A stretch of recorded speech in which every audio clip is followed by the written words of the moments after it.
It is a very good afternoon. It's Niall Boylan, which for the next couple of hours or so, the second half of the show today, we'll be dedicating to the hate speech laws. We did try to get to it last week, but sadly, Leo Varadkar kind of ruined the show on us by resigning on the same day, which means it took over the whole show. So we only got one or two callers on to actually talk about the hate speech bill. So we will get around to talking about that later on, because TD Michael Ring, senior Fine Gael TD, has said that Fine Gael have gone too left for too long.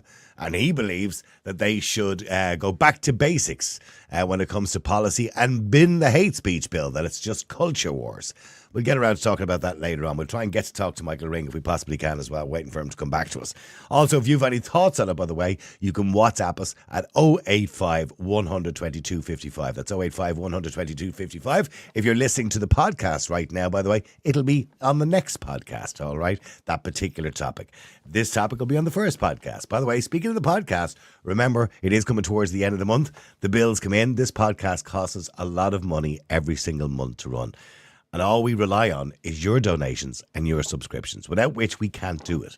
Every day we like to give you a platform you won't get anywhere else. It's uncensored, within reason. Obviously, we don't want you defaming anybody, but it is uncensored. You can come on and have your opinion about whatever it is that you won't get on the Joe Duffy Show, or you won't get on other shows across the country. And this is the only fully interactive live podcast in the country daily. We have WhatsApp, we have Zoom, we have people on the phone. We do a little bit of everything. Don't forget, if you go to our website, we have interviews that we don't stream live each day, that we do after we finish the show. They all go onto our website, and you can access them by subscribing on the website.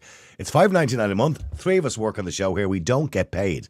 So all we need is the money to pay the bills. That's all we need. And we need your help to do that. Always when it comes to the end of the month, worrying time, because we end up putting our own hands in our pockets. We have our own full-time jobs, should I say, to keep this going. So please, please support us. It's really important. We can't do it without you. And we're doing it for you. So please support us by going to our website, niallboylan.com. If you want to go there, you can either donate a $5 or 5 million, whichever it is you like. niallboylan.com. Don't forget, everybody who donates, by the way, goes into a draw daily, and we give away one of these mugs every single day. Niall Boylan Podcast, and on the back it has woman, adult, human, female on the back. Now, the first thing we want to get to today is, would you object to a refugee centre in your area, or reception centre as they call them? A warehouse in Coolock is being considered to house 500 asylum seekers. That's what they're saying, according to the Department of Integration. And they've confirmed this. It was a mixed-use accommodation for families, couples, single adult males and single adult females in the warehouse, which is being proposed. The department said that full engagement will take place with the public and the community leaders. According to a spokesperson for the Department of Integration, they told Dublin Live that the Department of Children, Equality, Disability and Integration and Youth is currently considering an offer for use of the former Crown Paints warehouse in Coolock to accommodate international protection applicants. If you haven't seen this particular warehouse, let's have a quick look at it there on the screen. There it is there. Now, as you can see, it's huge. It's huge. Not just the front end showroom, which is where you would have go to buy your paints many years ago in Coolock. But if you look behind that there on that image, you will see that there are another 4 adjacent warehouses behind it. And there's also another factory, just part of the factory just behind that as well. All part of a huge warehouse, one of the biggest distribution centres in Europe at the time. Now, protesters are not too happy about this, and they were out on the street again over the weekend, only yesterday evening actually. Have a quick look at this video, compliments of Dublin Live.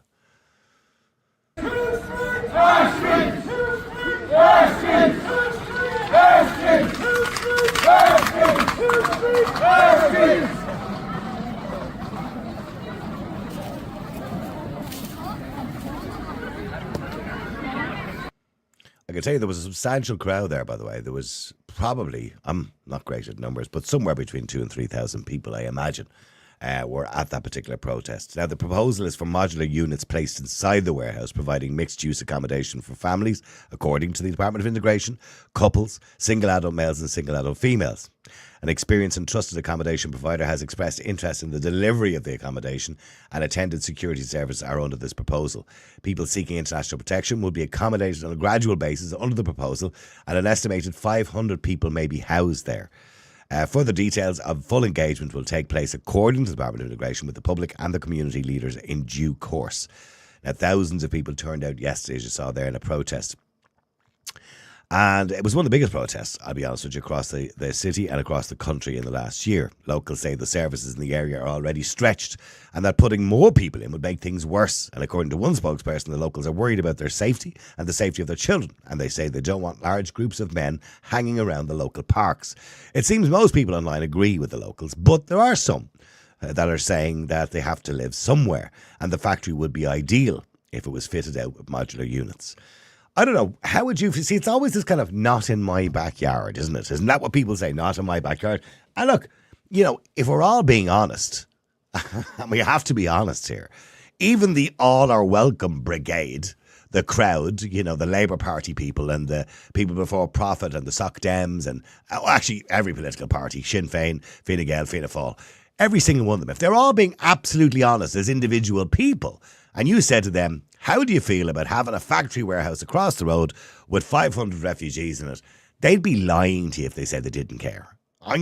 They would be lying to you. But the argument is, from these people, these politicians, is these people are here. They have to live somewhere. So where are we going to put them if you don't want them in your backyard? Let me know what you think. Would you object to a reception centre of refugees in your area?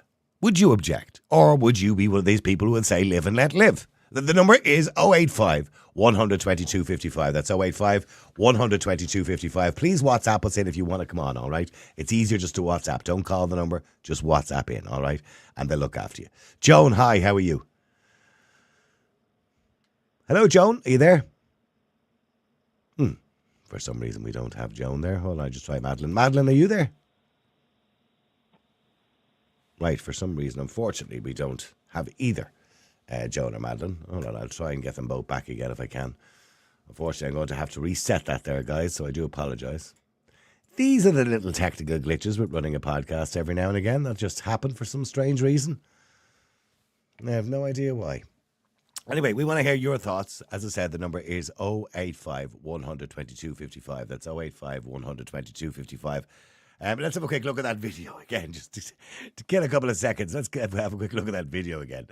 And, yep, that's the one, the video, of the protest. That'd be great if you could pop that up.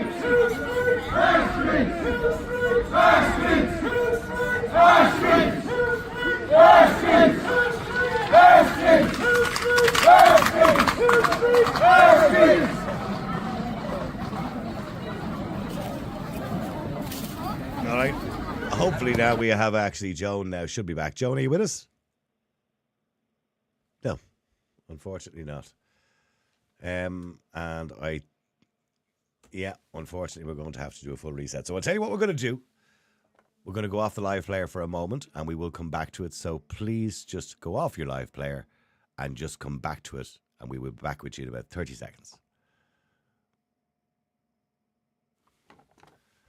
Hold on now, these things happen, you know yourself. Let me go to Madeline. Madeline, hi, how are you?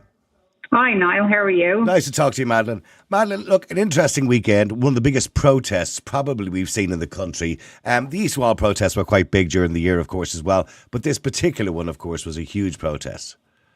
It was absolutely amazing. It's just fantastic being a part of all this. I'd say there has to be in and around, 3,000 people. As I was walking up to it yesterday, there were buses pulling in on the Malahide Road with droves of people getting off to go up to join the protest. So they weren't just all locals. People had come from everywhere to support this yesterday. Okay, for people, according to the Department of Integration, they are going to, be in contact. They said that, there's going to be full transparency, there'll be full engagement will take place with the public and the community. So it's not going to happen tomorrow or the next day. Obviously, if this is the case, they're going to have to fit it out, as they said, with modular units. So has anybody been in contact, from what you're aware, with the locals in the area? Am I allowed to say that's complete and utter bullshit? Because we've seen it in the past in all the other areas. And let's go back to the one in Turnerton, where we tried to engage with Minister Joe O'Brien, who told us that he was not going to engage with any of us with regard to where these men come from or how they got into the country. I was told, I'm not getting into that with you. So no, they're not going to be transparent. They're not going to meet with the people. And I talked for a few minutes there yesterday, and as I said to all these young mammies with prams and buggies and babies, they shouldn't be subjected to doing this.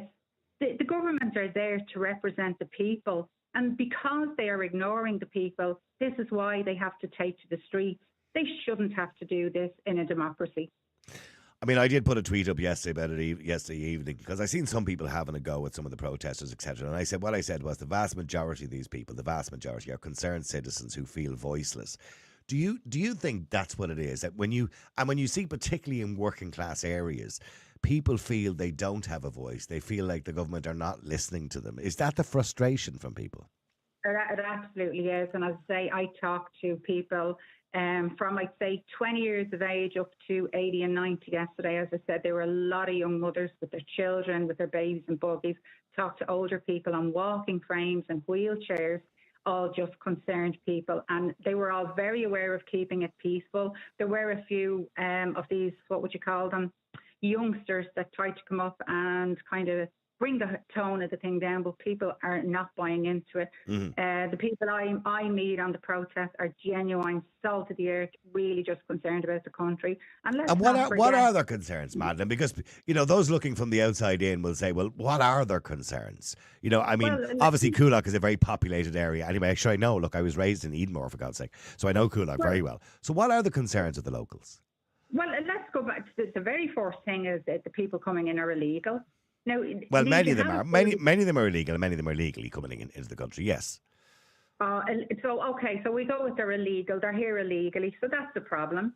And the second problem is then just dumping hundreds of them into areas that have enough problems. Coolock has, and as I talked to people there yesterday, they said they have their own problems dealing with gangs and criminality. They don't need anything else. These people are trying to make a better community. They're trying to give their kids a future. And it's grossly unfair that an ignorant government would think it's okay to dump hundreds of single men into it. Well, they're saying it's not single men. And I'm just reading what they've said. According to the Department of Integration, the modular units placed inside the warehouse will provide mixed accommodation for families, couples, single adult males and single adult females. Do you believe them? It doesn't matter. They lie because it's always busloads of men getting off with beautiful wheelie suitcases. That's all we see. And no matter what, these immigrants are being placed above Irish people who are on the waiting list for houses. They're on the waiting list for hospitals. But Madeleine, I'm not having a go, but I do remember going back before this became an issue 4 years ago, let's say, for example, right? And there was a suggestion, it could have been more longer, the Minister for Housing at the time, I can't even remember who it was, he had suggested modular homes. And everybody went mad and said, you can't be putting families into modular homes. They didn't think that was good enough. So what I'm saying is, on one hand, we're saying that wasn't good enough for the Irish. And then when we're doing it now, and I'm not just looking for an argument with you, by the way, because I completely agree with you. I think it's really unfair to do this to people, right?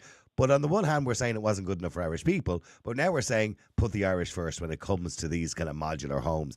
Really and truly, would you like to see a family, an Irish family for that matter, a mother and two kids, or mother and father and two kids who are currently in temporary accommodation in a hotel maybe, being chucked into a modular unit in the middle of a warehouse? I wouldn't. Absolutely not. But the City Council have built modular homes up around Coolock. But they look like an ordinary house to me. But this is not about putting the Irish first. This is about people who are coming in from other countries who are getting treated like first-class citizens. And it's nearly an offence to be white in your own country now. I talked to loads of people over the last few days where they've sons and daughters who are all genuinely working full-time, never been on the dole, don't have medical cards, cannot get GPs. I've spoken to people who are 4 and 5 years on waiting lists for hospitals. These problems are the problems our government should be dealing with. While we had all these problems ongoing, they had no business, absolutely no business bringing in droves and droves of immigrants and allowing illegals into the country. We know some guards are resigning their positions because they know it's wrong. And a lot of people from Coolock there yesterday, I was walking with them, were saying they felt sorry for the guards and the horrible position they were put in. So these aren't far right racist. How do you feel about that? How do you feel about the fact that you'll get called far right? You're just labelled automatically. Once you go to one of these protests, or once you even suggest that you might actually agree with it, you're immediately far right. How do you feel about being labelled far right? Does that bother you? It doesn't bother me. No, absolutely doesn't bother me, because if I'm far right, it just proves that the government are very far wrong. And somebody will learn it themselves.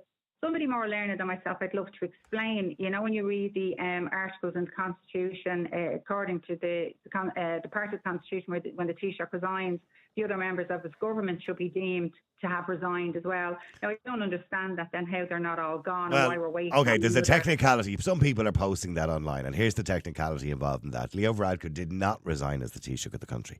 So people are a little bit confused by that. He resigned as the president and the leader of Fine Gael. He's still the Taoiseach of the country, and he will remain the Taoiseach until Simon Harris is kind of sworn in, so to speak. So because he hasn't resigned as the Taoiseach of the country, that particular article of the Constitution is not enacted.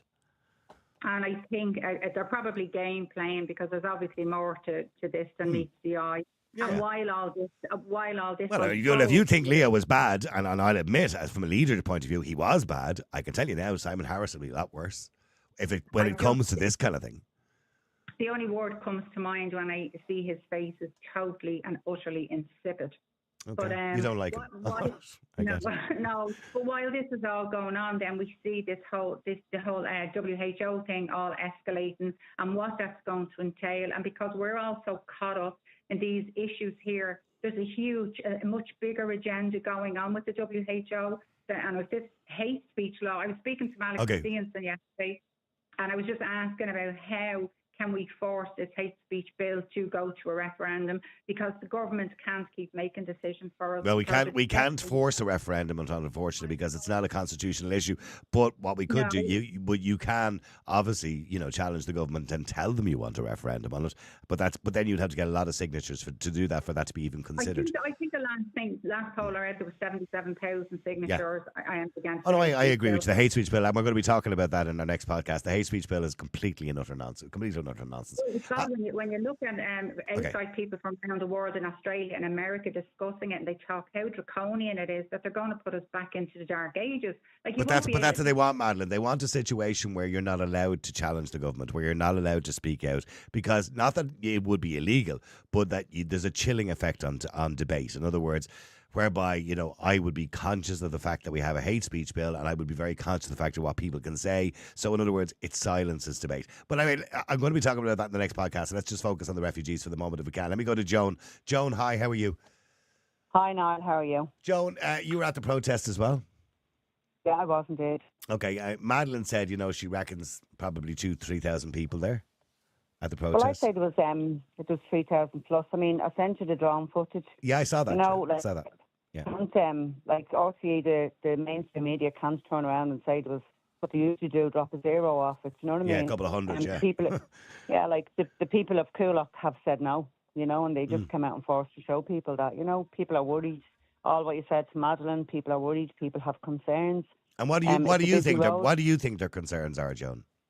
Well, people are concerned because the Plex and the Odeon Cinema and Burger King is straight across the road from the proposed site. I know where it is. An awful lot of children, I know that you know that. An awful lot of children walk up and down that road to schools. You've got a few schools in that area. So if that happens, people will have to drive their children to and from schools, and people will not allow their children to go to the Odeon Cinema. I mean, plus, they're saying there'll be 500 going in. So we all know that's plus, And you see, but it's a big warehouse. I mean, it's a massive warehouse. That's what I'm saying. Yeah. It's massive. So what we've been told is the proposal is for 2-story porta cabins. Again, I sent you the photographs. So they fit 3 in each of them porta cabins, like the way they have down the country. So there'll be well easily 1,000 people in there. Do you know what I mean? 1,000 single men. Because let's face it. Why are you assuming? I mean, I'm just saying, why are you assuming? Because according to the Department of Integration, now don't get me wrong, I know they've lied in the past, and they're no strangers to telling a few lies, right?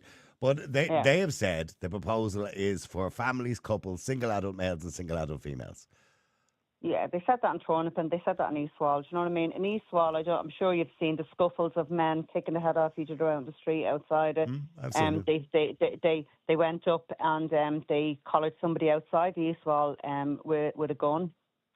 There's East Wall. I know people from East Wall. There's an awful lot of people from East Wall there yesterday, and they were telling the local peoples how bad it is down there. I mean, the streets are scuffy. The kids are getting accosted.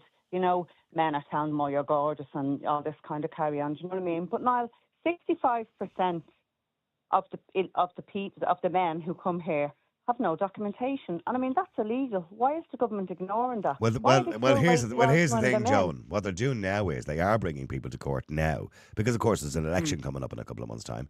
Local elections Don't coming you know up. Yeah. So what they are doing is bringing people to court who arrive here now with no documentation. Now they're not bringing them all to court, but they're bringing some to court to make an example of them. And 1 or 2 suspended sentences have already been given out, and 1 person has already been incarcerated. But just not really much use, to be honest. But what are they doing when they bring them to court? Nothing. Because they don't escort them home. They don't escort them out of the country. No. They're told to leave the country, and they're not leaving, you know. And you mentioned there about the local councillors. So when we got word of this, we emailed every TD in the area. And a couple of them got back to us and told us that they were waiting to hear from local government's department. Now, but surely one of the local councillors or TDs must be on your side. With an election around the corner, local elections is in June, general election probably before the end of the year. Surely they're thinking to themselves, "I need votes." Surely somebody's on your side. I'll tell you a little story. In 2018, Larry O'Toole put in an objection to houses going in there in the Crown site because he wanted because there was paint made there and all, because he wanted an environmental study done on it. Yeah, fair enough. All of a sudden now it's okay. Plus, we emailed Larry O'Toole, and how we actually found out, how it was confirmed for us, because the locals heard this for about 10 days before it was confirmed for us, but that Larry O'Toole posted and said that he wasn't standing with bigots outside a refugee centre and leading good people ahead. So we said, thank you, Larry, you've just confirmed it. And then Richard Bruton sent us the email of what was going on. And how do you feel about, people calling you, and not you personally, but the group of protesters, right wing, racist, bigots? How do you feel when you hear those names being called?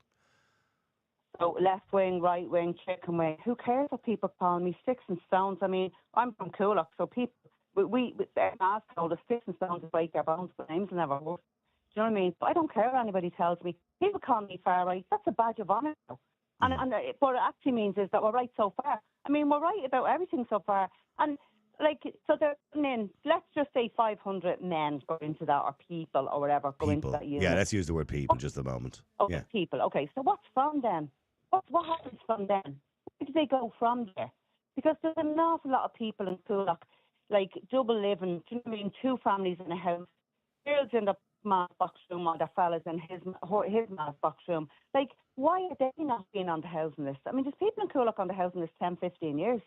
Why are they not looking after the people of Coolock? Why are they not looking after the people of Ireland? Why are they not looking after the homeless? Now, I know that's a different issue, homeless and all that, but why are they not looking after the people of Coolock? Why are they bringing these people in? And I mean, my sense is they want to get rid of the Indigenous Irish people. I mean, I'm known for saying that, and I'll say it again. I mean, why are they trying to destroy Ireland? Bringing in all these men. Well, I mean, don't get me wrong, and I want to be fair. Diversity in this country is extremely important, right?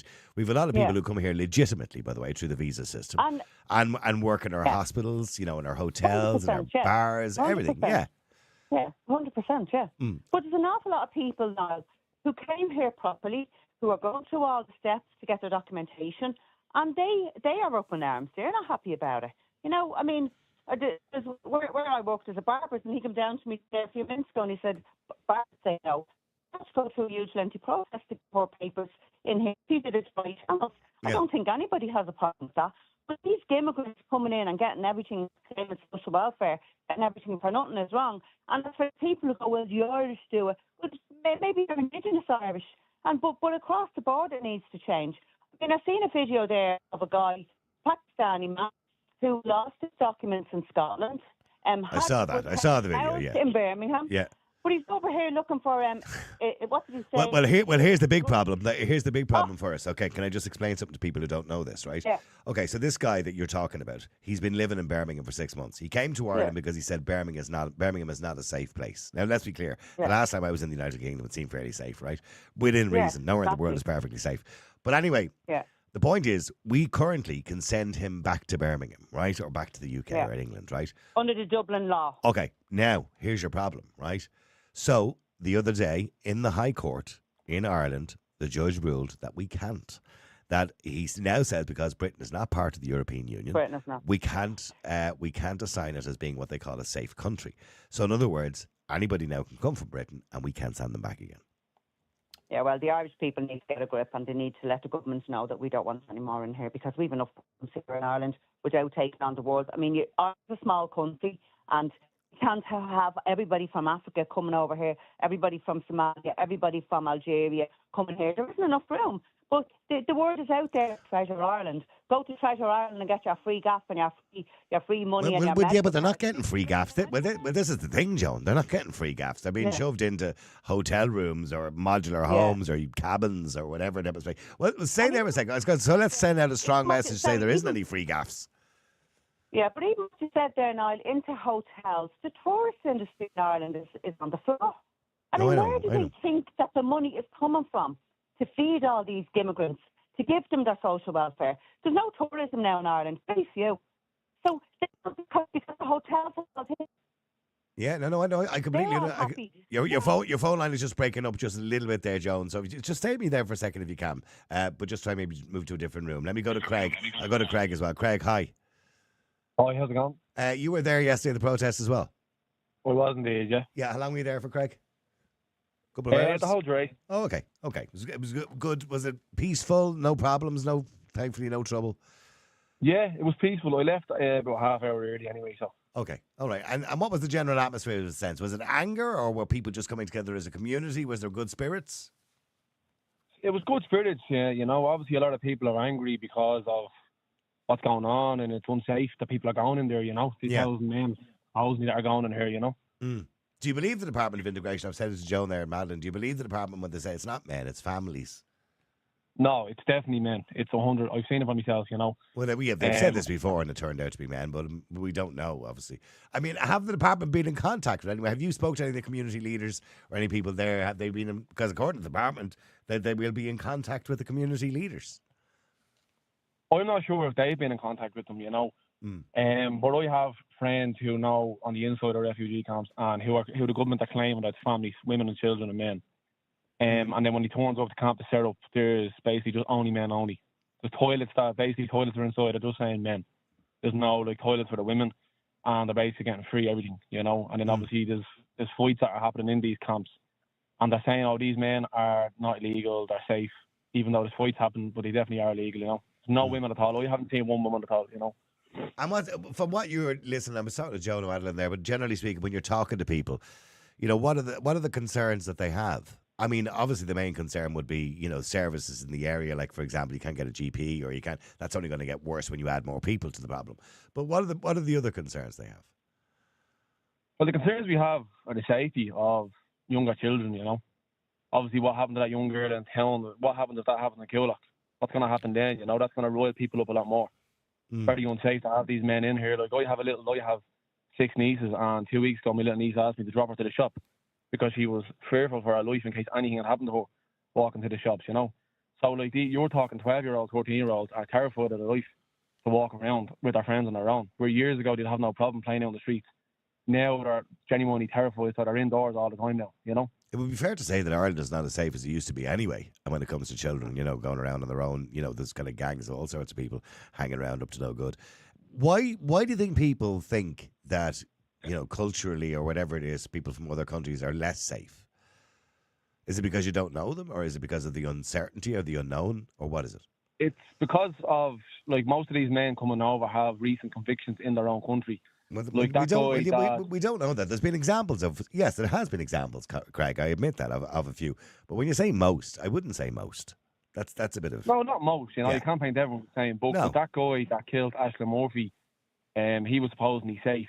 But if you look him up online, and friends of friends have said, back in Slovakia, he was also a sex offender. That's right, he was let into Ireland, Mm-hmm. And he also, when he was getting life in prison, he tried fighting his case to saying he was a sex offender. So he didn't want to be placed in Mountjoy prison. He wanted to use his sex offender reputation so he wouldn't get life, and he'd be put in the sex offender prison, which was denied, I mean, there are always going to be cases of people who will slip through the net, and there has been a number of cases, by the way, of individuals that have come to this country with no documentation, no paperwork, and we later find out they're wanted in whatever country they happen to come from. There was one guy who was a suspect of a double murder. I remember he was staying in the Red Cow. So there have been some of those cases. There's no doubt about it. And it doesn't seem like the police are doing an awful lot of, or the Garda Síochána are doing an awful lot of background checks. Now, maybe because in some countries it's just not possible to do background checks, unfortunately, when you look at Algeria and Georgia and Nigeria and places like that we don't have a database, or we can't get a database of individuals and what they are. So what's the best course of action then? Just refuse them at the door? Refuse them at the door, because it's unfair. Because if we try and go to any other country, we have to have a visa, we have to have a certain amount of money. So in case we want to return back home, we have to use that money to return back home. Yeah, but that's because we're not going as asylum seekers. We're going, under visa program. But if you're going as an asylum seeker, you can claim asylum in any country that is under the asylum agreement. You can claim asylum. You could go to America tomorrow, for example, and claim asylum. Now, don't get me wrong, you wouldn't be very successful, Craig. You'd be put into a holding centre for 48 hours and probably put on a plane on the next plane back home again. But in saying that, you can claim asylum if you want. That's exactly. Yeah, you're correct there. But if there's no documentation done on these guys and they can't find any convictions because, as you said, they don't have the database, they should just be sent straight back home, Yeah, the only information we can get on individuals is if they've already claimed asylum in Europe or they've come to the attention of the authorities in Europe. That's the only information we can really get. Yeah, that's correct. Yeah, you're right there. But ever since a lot of these asylum seekers have came over, the crime has risen, and it claims to be all the asylum seekers, not every single one of them. Yeah, but here's the problem we have, Craig. We don't really know that for a fact because, as you know, in Ireland, the CSO gather statistics, but they don't gather statistics of nationality when it comes to crime. Now, I have no idea why. They do in other countries, but we don't take statistics of nationality. We believe that it's wrong to do that. So if you look at the crime reports, say, from last year or the year before, it will never tell you of the nationality of the people who committed the crime. So we don't actually have a statistic. So what you're going on is observation. Observation, yeah, 100% right there, But anyway, getting back to Coolock, I mean, it looks like in every other case we've seen over the last year, no matter how many protests you do, they're still going to put people in there because that's what they've done every single time. They haven't listened to the locals. They haven't listened to the communities.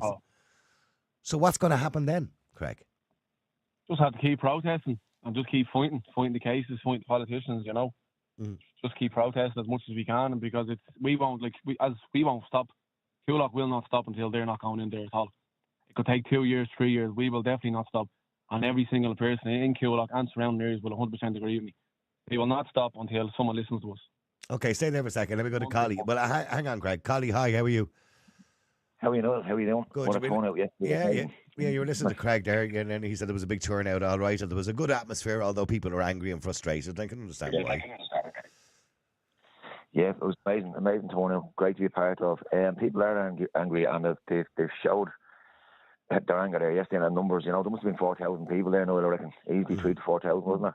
No, it was somewhere between 2,000 and 4,000, I would imagine. Yeah, it looks like that. Somewhere around the figure, anyway. Yeah, somewhere around the figure. Yeah, I was just listening to what you were saying there. The media have a lot to answer for. The mainstream media, in regards, as you said, they're not reporting the nationalities of the migrants. If it's a migrant, they're just saying it's a male, age 50, and sex attacks all over the place. So I just want to give a plug in on the page there. Dublin City Centre says no on the Facebook there, Noel.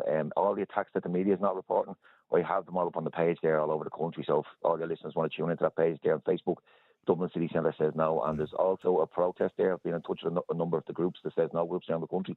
There's a national demonstration on the 13th of April, United Tribes. So a couple of the groups I spoke to, Kildare says no, and whoever else, they're all game ball for this. So all the groups, the likes of Coolock, the crowd that was there yesterday in Coolock, and then all the crowds and all the places all over the country, we're going to all get together on the 13th of April for a national demonstration. So I just want to put it out to the listeners there. No. Okay. The other thing I will say is, Collie, as I mentioned already, we don't keep statistics according to the government, that there's a good reason why we don't. We don't keep statistics when it comes to nationality of crime, when it comes to crimes. We should do. But everything else is observational. But I've seen stories, Collie, and I'm not having a go, right? But I've seen stories from people, which I know are not true. There has been stories floating around that are completely exaggerated or they're completely untrue because people, and I understand people get a little bit concerned and they get a little bit overexcited about things sometimes. You know what I mean? All I can say to you that, 99% of what I'm seeing on my page, Dublin City Centre says no. If they're genuine, legitimate reports of attacks, because I won't post anything unless I know it's for sure, it's definite. Like in regards to... Yeah, but I did see a story there a few weeks ago, Collie, I seen a story there a few weeks ago where seemingly some girl or some woman said her 15-year-old child, 3 men in a van tried to abduct her, but she got away. Now, unless we have the worst kidnappers in the world, if 3 men, grown men, try to abduct a 15-year-old, they're not going to fail. Do you know what I mean? I find a lot of the stories difficult to believe sometimes. I wouldn't like to brush it off and say that wasn't true, Noel, because I don't know that. I don't know if it's true or not, but it just sounds to me, you know what I mean, like, very stereotypical and unlikely that a young 15-year-old girl would get away from 3 men, 3 grown men. If anyone wants to see proper transparency regards the amount of attacks that's happening, just look on that page. Governments in each city. Well, okay. Well, they can look at that and make up their own mind if they want to. But getting back to Coolock, and the Crown Paints factory, which has been up for let for a while now. Since I don't know when Crown Paints actually closed down. It must be some time. It's closed down about 4 or 5 years, I think. Yeah, it's been a while now. Yeah, but I know the factory has been up for let ever since then, and obviously has been, because it's a big factory. It's a huge factory, isn't it? It is indeed. Yeah. So okay. So they're saying there's going to be families. If there was families in it, Collie, would there be a problem? If there was children and women and here's where we're at the moment. The whole of Ireland, not just Coolock, says no. We're all sick and tired of the government's policies. Where is O'Gorman? No, where is he? Nobody seems to know where this cunt is that has all this. Watch your language there. Sorry, yeah. Sorry, yeah. Nobody seems to know where he is, and he's not showing his face, and he's not coming out and speaking or liaising with the people. He's not consulting any communities as regards his plans or anything like that. It's just pumping a load of single men all the time coming into the country, and they're all unvetted. They're saying they're doing background checks, but they're not doing background checks. We all know that, But it's just sickening. It is. It's absolutely sickening what's going on. It really is, Okay. It's sickening. They shouldn't. And what are you gonna do if they do as they've been doing all along, which is ignore the protests and just go ahead and put people in? Say it again. No, the lines are back. What are you going to do if they do as they've been doing up to now, which is essentially ignore protesters and just go ahead and put in, people into the place? What are you going to do?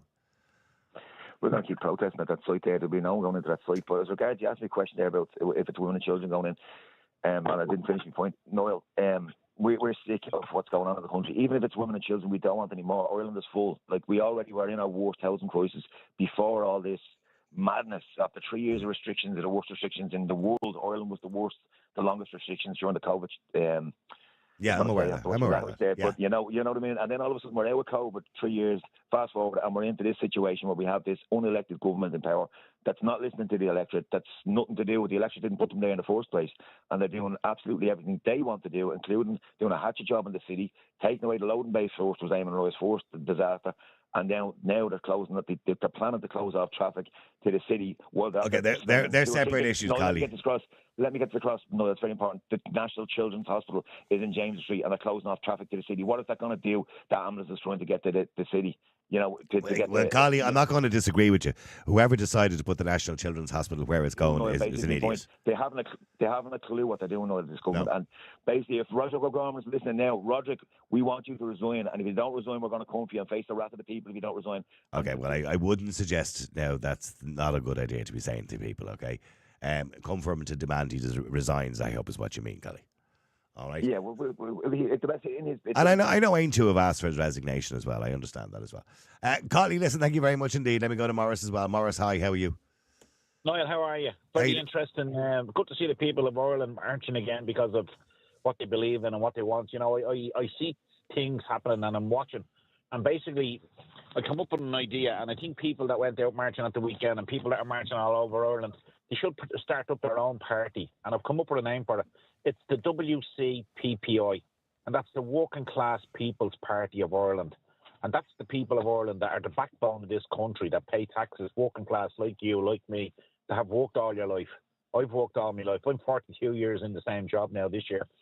And basically, our country is being taken away from us by people that don't care about the country, because you got a three-headed snake government that got together. They don't know what they're doing. They're all trying to outdo each other. They're bickering, they're fighting among each other, and then they're making us turn on each other because we're not happy with what they're doing. But still, they'll all walk away with big pensions. So if there's anybody out there that wants to grab hold of that idea of the WCPPI and stand in the next general election, all you have to do is start up a GoFundMe page, get people to represent in every constituent in the country, in the 26 counties. Why don't you do it, Morris? Well, why don't you do it? Well, I'm looking for help. I'm pleading through your show now. If somebody wants to get in contact with me, you can give them me details, and we can take it, and we'll stand against these people. Because I'll tell you why.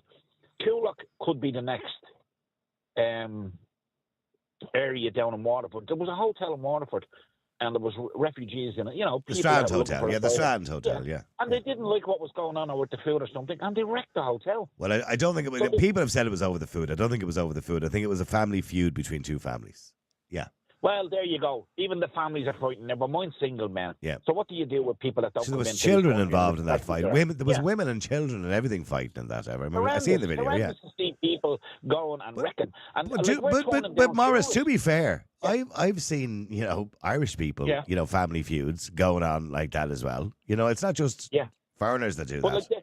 Well, that's people that have bad intentions. I'm talking about people that come into this country that are looking for shelter and safety, and then they're wrecking our country. That's the problem I have. There's no respect for this country and these people. But what I'll say to you is, if the Crown Factory idea goes ahead, what if some lunatic in there says, "I'm sick of this place"? It's like what do you call it? People that were in paid provision for what I mean? Provision, yeah. And he gets in there and shooting his head. What if he sets the place on board and you have another starters on your hand? Except there won't be 48 or 50. It'll be 500.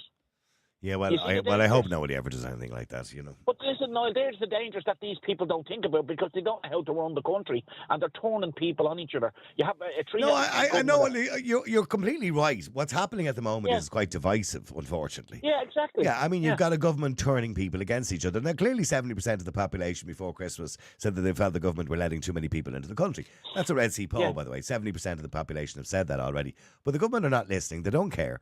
And what's happening is when you decide to do it in a working class area like that, you turn people against each other. You turn people against the government, and you turn people against these refugees who come in. Because let's be clear, it's not the refugees' fault. They're taking advantage of a situation that's been made available to them.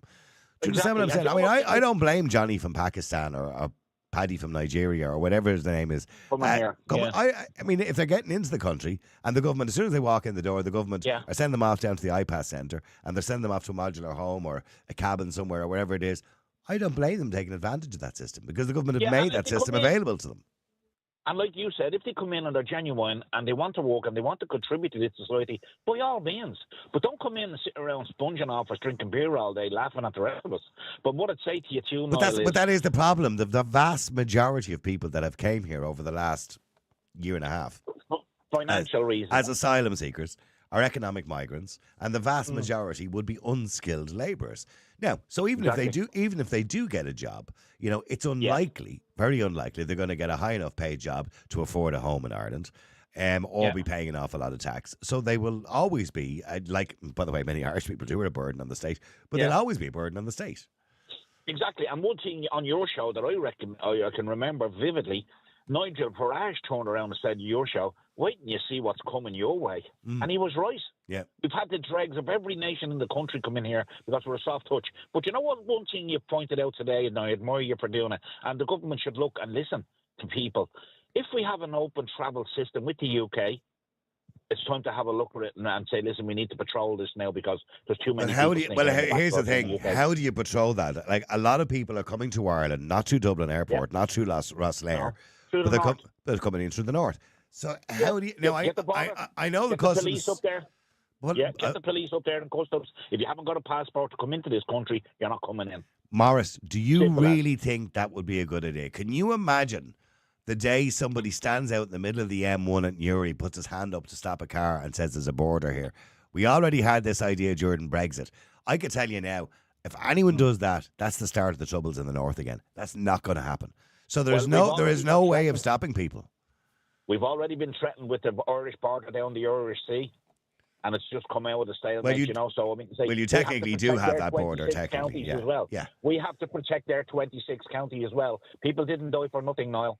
But you're not going to put a border. We're never, ever going to go back to having a hard border in Uri. That just cannot happen for any reason. Well, then can we get the people coming in through Dublin Port or Rosslare where we control and say, if you land in our country and you haven't got a passport, the airline is responsible for getting you back out. I agree. I completely agree with you when it comes to Dublin Airport and Rosslare.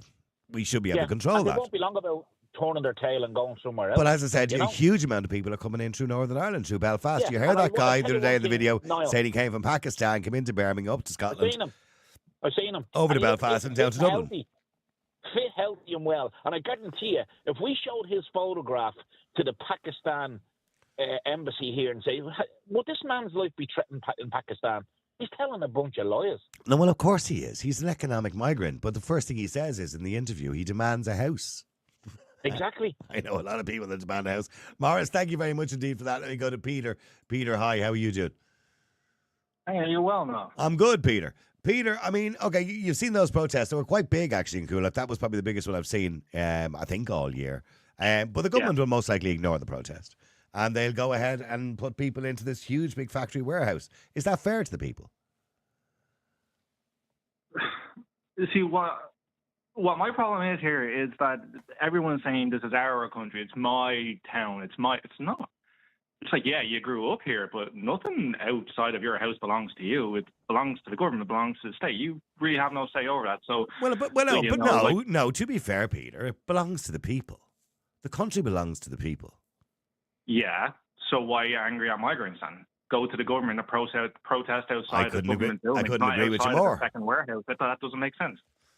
But come here, I have bigger worries about, being people being put in a warehouse. I have seen the social media videos going around of that protest yesterday, and there's a couple of people standing in front of early teenagers, getting them to shout, "Out, out, out! Get them out! Get them out!" You're only teaching hate to kids. How can you be so vilified in your justification for getting rid of migrants or foreigners and then getting kids to be like, get them out, out, out? You're only teaching them hate for their later life. Mm-hmm. Like, God forbid, they have to go to hospital and your doctors from South Africa and your nurses from the Philippines, for fuck's sakes. I'm sorry for language, but it's true. Yeah, no, I understand. I understand why you were saying that. No, I by the way, I said this during the year when people were outside some hotel, I think in Ballymun, and they were rolling up in the windows, out, out, out, as you said. And I said, don't take your protest to the migrants. It's not their fault. Yeah. They're taking advantage of a bad system. Your problem is with the government. But then the argument is that, the crime statistics are going to go up because of more crime. There is no justification for that, because I work as somewhat of a data analyst, and I can't find any data on that. I've said this, Peter. I really would. There is no data on it. And I'll tell you why, because Ireland is one of the few countries that we don't keep data for reasons. And the government have said the reason why they don't do it is because they don't want to cause a division in society. We don't keep data in relation to the nationality of people who commit crimes. We don't. Yeah, well, then people should learn the phrase that there's a term in the world of data where it's, I can't think of it right now. Sorry, I'm losing my train of thought. But do you think we should? Do you think we should? Correlation is not causation. Absolutely. That's what it is. Correlation is not causation. Just because something is happening doesn't mean it's the cause of it. So people are looking at that and saying, "Yeah, that's it. That's what I'm angry at." But like, what I don't get either is that people aren't looking too close to themselves either. Like, as I said, they're causing, like, all these foreign nationals. They're going to cause all this crime. Yeah, but hang on. To be fair, this Irish Freedom Party organised a riot in Dublin a couple of months ago. No, they didn't organise a riot. They hang on. Hang on. If you're going to say something, be correct, okay? They organised a protest. They can't be responsible for people who are violent. And by the way, the people from the Irish Freedom Party, I know one or two of them, by the way, and they condemned the violence. They didn't ask people to be violent. They didn't. But they didn't ask people to be violent. WhatsApp groups. Yeah, but the videos came out off their WhatsApp groups on "Let's fucking wreck the place." No, that wasn't on their WhatsApp groups. That was an individual. They can't be responsible. But you can't be responsible for what an individual says. They keep talking over me. I'm sorry. No, because you're making claims that are not true. That's why I'm talking over you, Peter. What? Sorry? You're making a claim that isn't true. It is true. The Irish Freedom Party did not encourage people to wreck the place. Well, one of their very found supporters. Don't mention names on the air. Abuse claim about a teenager. Remember that, or is that fake? Okay, I don't know the story you're talking about. Okay, but getting back to what I'm actually talking about. Okay. Yeah. I mean, Dr. Owen Linehan, we had him on the show here only recently. He's a journalist from Germany, originally Irish. He put together statistics in relation to crime and serious crime in Ireland, including murder. And, you might say correlation is not causation. But in saying that, I think it is important, as in every other country in the world, that we keep statistics in relation to nationalities that commit crimes. Because up to now, of course, Ireland was mainly the indigenous population. Now we live in a very diverse society. So I think it's important that we keep those statistics, because the reason that some people may be, I suppose, responsible for certain types of crimes could be cultural as well. I mean, we've seen that in countries around the world, and particularly in Sweden. And we've seen, problems where culturally, there's an increase in sex offence, for example. Massive increase. Yeah, but there's also an increase of, teenagers robbing bikes in Dublin City in the broad daylight, and nothing's ever said about that, but it's the foreigner sleeping in a warehouse that's the problem. Well, I will say it about that. If we do have an increase in teenagers robbing bikes, I'll cover the story. I'm happy to do that. And I always do cover those stories too. If you've got scumbags and couriers in the middle of town. Particular reason. Yeah, okay. So getting back to, let's say, for example, when we look at what's happening in Ireland at the moment, do you think the immigration policy we currently have, which seems to be reckless, I don't think there's any two ways about it. It seems to be reckless. Do you think that's acceptable going forward, that we just have this kind of open border system whereby... Elaborate on recklessness. Well, because recklessness is an umbrella term. Okay, we seem to have... Leo Varadkar recently said that we didn't have open borders.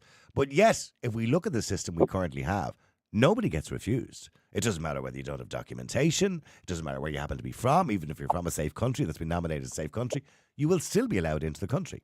And then the process could take up to a year for you to get asylum or not get asylum. If you don't get asylum, you get a deportation order, which is never enforced. And even then, you can apply for permission to remain from the Department of Justice. So nobody seems to get chucked out. It's rare. Is that an acceptable system? I'm not saying it is or it isn't, but we all knew it was there. So why did we let a supposed problem manifest itself, and now it's only a problem? Why weren't these protests there 4, 5, 7, 8, 10 years ago? We've seen the numbers go up. People don't seem to like foreign people. No. It's not to do with not liking No, that's it. That's exactly what it is. That's exactly what this is. Why do you think the protests are happening now? The reason we're seeing the protests happening now is because the numbers have gone up substantially in the last 2 years. That's why. And we have a housing problem. And we have a housing crisis. I'm fully aware we have a housing problem, but that's not our problem per se. It's the government's problem and the EU's problem. Like people are protesting outside a warehouse. They're not protesting outside the Dáil for some particular reason, now are they? But it is a problem when you have, say, a small town in rural Ireland, particularly, right? And you have a population of, say, 1,200 people, and you have 2 hotels, and then all of a sudden we fill the hotels with, say, 300 or 400 refugees. Now you've got a problem where you've only got one GP in the town. People are already waiting a week and a half for an appointment. Now they're waiting 2.5 weeks for an appointment. The local bars and businesses who I've spoken to on the air many times are not doing any business anymore because there's no tourists in the town because the hotels are full of refugees. Well, you have to also look at the long picture as well. Would that town have remained the same in 20 years, or is it something that they could have dealt with 10, 15 years ago? You're missing the point I'm making. If they only have one GP, that's the town's problem. Why isn't there 2, 3, or 4? Because but it's also damaging the economy of the small town. It's also damaging our economy when it comes to tourism. It's also damaging our economy that we've set aside another $4 billion this year to deal with refugees. All these things are damaging. There's more options other than hotels for tourism. Okay, so we all know this. So what are the other options when you've got people where we literally have nowhere for people to stay? Literally, they're sleeping in tents in Mount Street. What are the other options, Peter? The other options are, yes, be welcoming to asylum seekers who are genuinely coming from countries where there's a war, and they're leaving behind bombs and missiles. Absolutely, roll out the red carpet, do everything we possibly can. But when we have a situation, we don't know the exact single story from every person that comes to this country. We can say that X, Y, that. But the vast majority are not genuine asylum seekers. Sorry, no. We could say Peter from Africa suffered X, Y, Z, but then people will question that and say that's not true. He's only here for the free stuff. No, yeah, of course we have a housing crisis. And if the country didn't know so much hate, I guess people could take them into their own homes. But who's creating the hate? Families in, taking other families in. You get paid for it. I would love to do it myself, but I can't. Who's creating this division? One bedroom house, and that's the best I can do. But Peter, who's creating this division and this hate in society? It's the government by bad policy. That's a very deep question. So why? I'm giving you the answer. I'm giving you the answer right now. The answer it's been created by the government because when you have bad policy, it creates division. No, hang on. That's not addressing it at the root cause. You have to address it at the root cause. Why is there a person from half a world away coming here? And why isn't their story being So believed? And if okay. their story is not being believed, all of a sudden hate ensues. No. It's not. It's not because their story is not being believed that hate ensues. The story is that if their story is not believed and they don't qualify for the criteria under the convention to be an asylum seeker, they should be deported. But they're not. And people are seeing that. And over the last 2 years, we've seen a massive increase in the amount of people that are coming to the country. And that's causing a huge problem because we don't have the accommodation for it. We didn't have this problem 4 or 5 years ago. Why not give them a chance? Ireland has one of the highest employment records right now at the moment. There are tons of jobs out there. So what, you want to just give everybody who comes to Ireland a job? Sorry? You want to just give everyone who walks into this country the opportunity to stay and have a job? Well, I mean, all these people that are out protesting yesterday, I mean, they clearly don't seem to have a problem with... Okay, so hold on, no. I want to be abundantly clear, Peter, what you're asking for, okay? Do you believe that we should have any borders at all in this country? Any restrictions on anybody coming in? Well, it's a very deep question. It's not a deep question. It's a simple yes or no answer. No, it's a simple yes or no answer. Do you believe that there should be... No, it's not. Do you believe... Do you support open... What does restrictions mean? That's about the fourth time you said the word umbrella term, by the way. Do you support open borders? Well, yes. We have open borders. We have free movement within the EU, so yes. No, I'm not talking about the EU. I'm talking about outside the EU. Sorry, say that again? I'm talking about outside the EU. By the way, you don't have literally free movement inside the EU. You're allowed to go to another EU country provided you're going to work. You're not allowed to go to another EU country to sit in your hole. I can't hear what you're saying. Sorry, no. Say that I again? said you're allowed to go to another EU country provided you're willing to work. You're not allowed to go to another EU country if you're going to sit on your hole and do nothing. Yes, I am. My partner is Spanish, and I can move there tomorrow if I wanted to and sit in my hole all day if I wanted to. You can't, because under the agreement that we have in Europe, that you must be able to provide yourself for a period of 4 months. You do know that, don't you? You do understand the way it works. Yeah, my bank account will reflect that I will be able to do that. Okay. So in other words, you won't get it. I'll be more than happy to be able to do that. Yeah, but currently at the moment, what I'm saying to you is, do you believe that we should have an open border system in Ireland where anybody can come from any part of the world and come in here and get a job? Yes. Humans are humans, and we should be polite to other humans. And if there's any... So that's some sort of utopian system you think is going to work, do you? Where are they all going to live, Peter? Where are they all going to live, Peter? I'm in the middle of a sentence. So humans are humans. We should be human to other humans. Be nice and be polite. And if there's any religious people on this, you're all fraudulent. So are we all racist? Are we all racist? Like, love thy neighbour, huh? Okay. Well, I tell you what. I believe we should have borders. I believe we have a duty and a responsibility to protect the citizens of this country. I do believe there are many genuine people come into this country looking for assistance, and we should give it to them. But I also believe there's an awful lot of wasters coming into this country. There's an awful lot of criminals coming into this country, and we've no idea who they are. My wife a waster, are you? Like my. Hold on. Did I just say your wife was a waster? She came over here as an immigrant. Yeah, I never mentioned. By the way, I don't even know your wife. I never mentioned your wife. I said there's a lot of. Listen to what I'm saying. Put on your listening ears, Peter. I said there's a lot of good people coming to this country. I said there's also a lot of wasters coming to this country. That's what I said. Yeah, but you to determine who's good and who's a waster. Because that's up to our authorities to determine that, isn't it? All these people automatically assume that they're all wasters. But you let everybody in. Sure, Peter, under your rules, you just let everybody in. We're all humans, according to you. Yeah. Oh, yeah. Just because some invisible lines are drawn on a map doesn't say that humans okay, and what about people who arrive in the country with no passport, no documentation, no identification? Just go ahead there, yeah, far away. On you go there. We'll give you identification. We'll give you a PPS number. Is that the way you work it? Humans are humans. There should be free movement around this planet. Just because what sort of utopian world you want to live in, Peter? We live in the real world. There are criminals in this world. There are people who are not good in this world. You don't just take everybody at face value. You have to identify people and find out who they are. Yeah, and you can say the same about the Irish people as well. There's people in this country that aren't good for it. But they live in the country. What do you want to do? Throw them out? Them, do we? No. People who are bad in this country go to jail.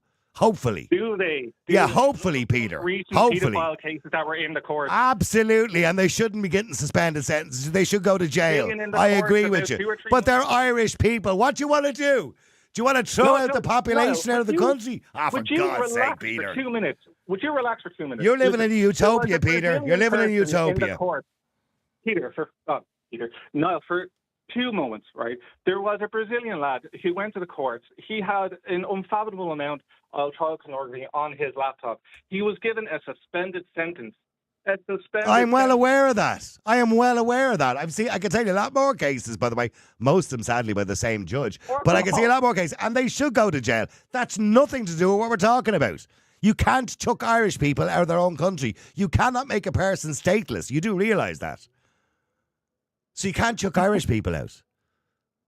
I don't know what your hatred is to people wanting to just freely travel around this planet. You say we're living... Where did I mention the word hate? Where did I say I hated anybody? Let people try. Oh, no. I want you to clarify. No. Hold on. No. You just accused me of hating people. Where did I say I hated anybody? When? What? When did I say I hated anybody? I didn't say I hated anybody. I said that they're vilified whenever. No. You just said my hatred. You said my hatred of people. When did I hate anybody? Well, you can use that as a collective term, not just particularly. Okay, so all the people that are out there in Coolock, are they all racists? Yes. Every single last one of them? Yes. Okay, stay there for a second. Damien, are you there? I am, Niall. How are you? How you doing? You were at the protest yesterday. According to Peter, you're a racist. Was indeed. Yeah, you're right. Don't think we're racist. Yeah, well, sure, like, people will say that. Where does Peter live, Niall? I don't know. I don't want to know. That's his business. Yeah, the reason why I'm asking is because all these migrant centres that they're setting up all seem to be along the north side of Dublin. Do you know what I mean? Where we have, and our area is already underprivileged. There's already a high crime rate in it. There's already incidents happening that the police can't control, you know, and the likes of the local amenities across the road from where they're planning on putting them, the Leisureplex, the UCI, the Burger Kings, where kids can walk and enjoy. We had the manager of the Leisureplex come across to us the other night and asked us if we needed any hot water, if we needed anything at all, if people needed to use the toilet, because he said if that migrant centre goes ahead, that the Leisureplex will close down, no one will bring their children to it. So it's not us being racist. It's like for us to even see a GP, it's between 3 and 5 days around the area as it is. So you want to put another 500 to 1,000 people into an area that's already like under privileged or whatever you want to call it. We have homeless people living on the Darndale Road in tents, Irish people in tents, like, and they're able to knock up these apartment blocks for these people, and it's so wrong in so many ways. You know what I mean? It's not us being racist. It's coming from a working class area that they've always walked on. Politicians always. Peter, do you understand that? Yeah. So is Damien a racist because he was at the protest? Oh, I don't know him personally, so... You just said anyone who's at the protest is a racist. You just said, what? Sorry? He is a racist, is he? Listen, is there any particular countries that you don't want these migrants coming from? I tell you what I do. I tell you what I do want. It's a simple question. Is there any particular country that you don't want migrants coming in from? Or countries? I don't want anyone that's not from the EU, that there's police regulations on coming into this country with no documentation and no passport, with no criminal history or any records belonging to them to come into this country, where their women and children live. No, it's not. So you're borderline racist to the folks outside of the EU. Are you going to let me talk? I'm just Are you going to let me speak? Are you going to let me speak first? Well, wait until I finish my point, then you can talk. Go on. You what? Go on. Can I ask you where do you live? Why do you want to know? Well, I want to know because the reason I'm asking you is that there's going to be a valid point to follow. Where do you live? Crumlin. How many international protection centres is over in Crumlin? I don't know. It's not something. There isn't any. Well, there you go. The nearest one would be the Red Cow. There you go. So you don't have any of them around your area. You don't know anything about them. So you want to start learning before you get on calling people racist. It is borderline racism, though. I want to know what Damien said, Peter, in particular, you believe is racist. I don't believe he said anything racist. Any person He's that part comes of the in Paul outside... Murphy crew. Oh, my God. Go ahead, Peter. Any person that comes outside of the EU, he says, that's borderline racist. No, that's not what he said. See, you're not even... See, what the problem here, Peter, is you're not listening to people. You have a group of people that you deem are not suitable to come into a country outside of He said people would... No. What he said was...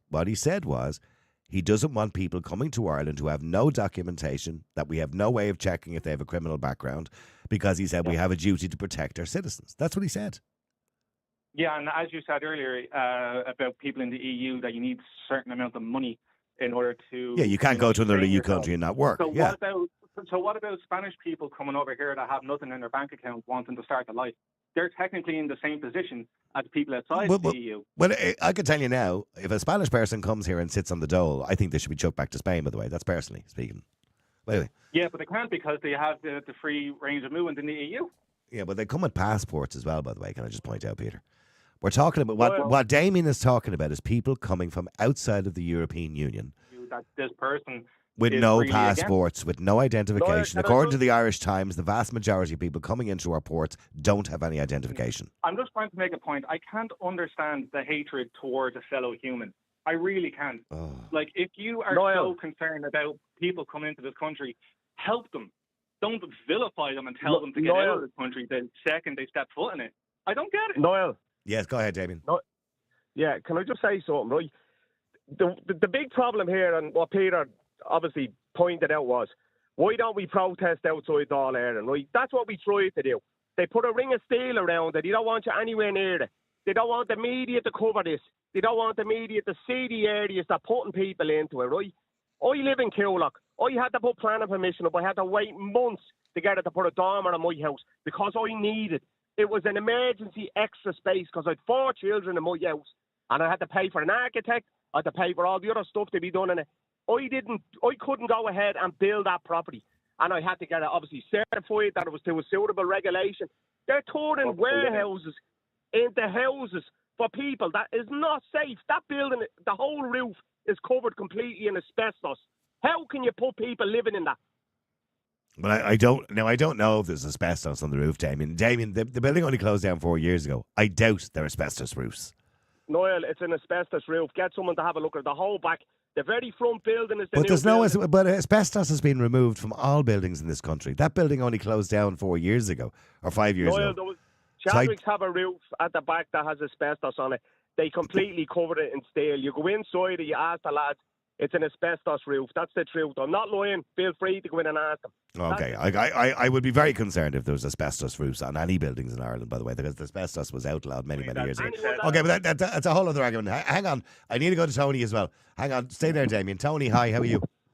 How are you, Noel? Okay. Good. There you go. Peter says we should just let everybody in, and anybody who doesn't agree with that obviously hates people. I don't know where you come with that kind of notion, but whatever.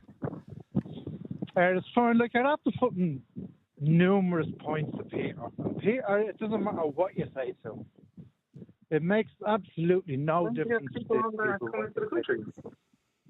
There we go. You know what I mean? It doesn't matter what you say to Peter. Peter's going to have his narrative, and his narrative is the only narrative that is to go by. Oh, no. And unfortunately, not at all. I'm actually having the crack over here because the last person speaking, they were organising a protest.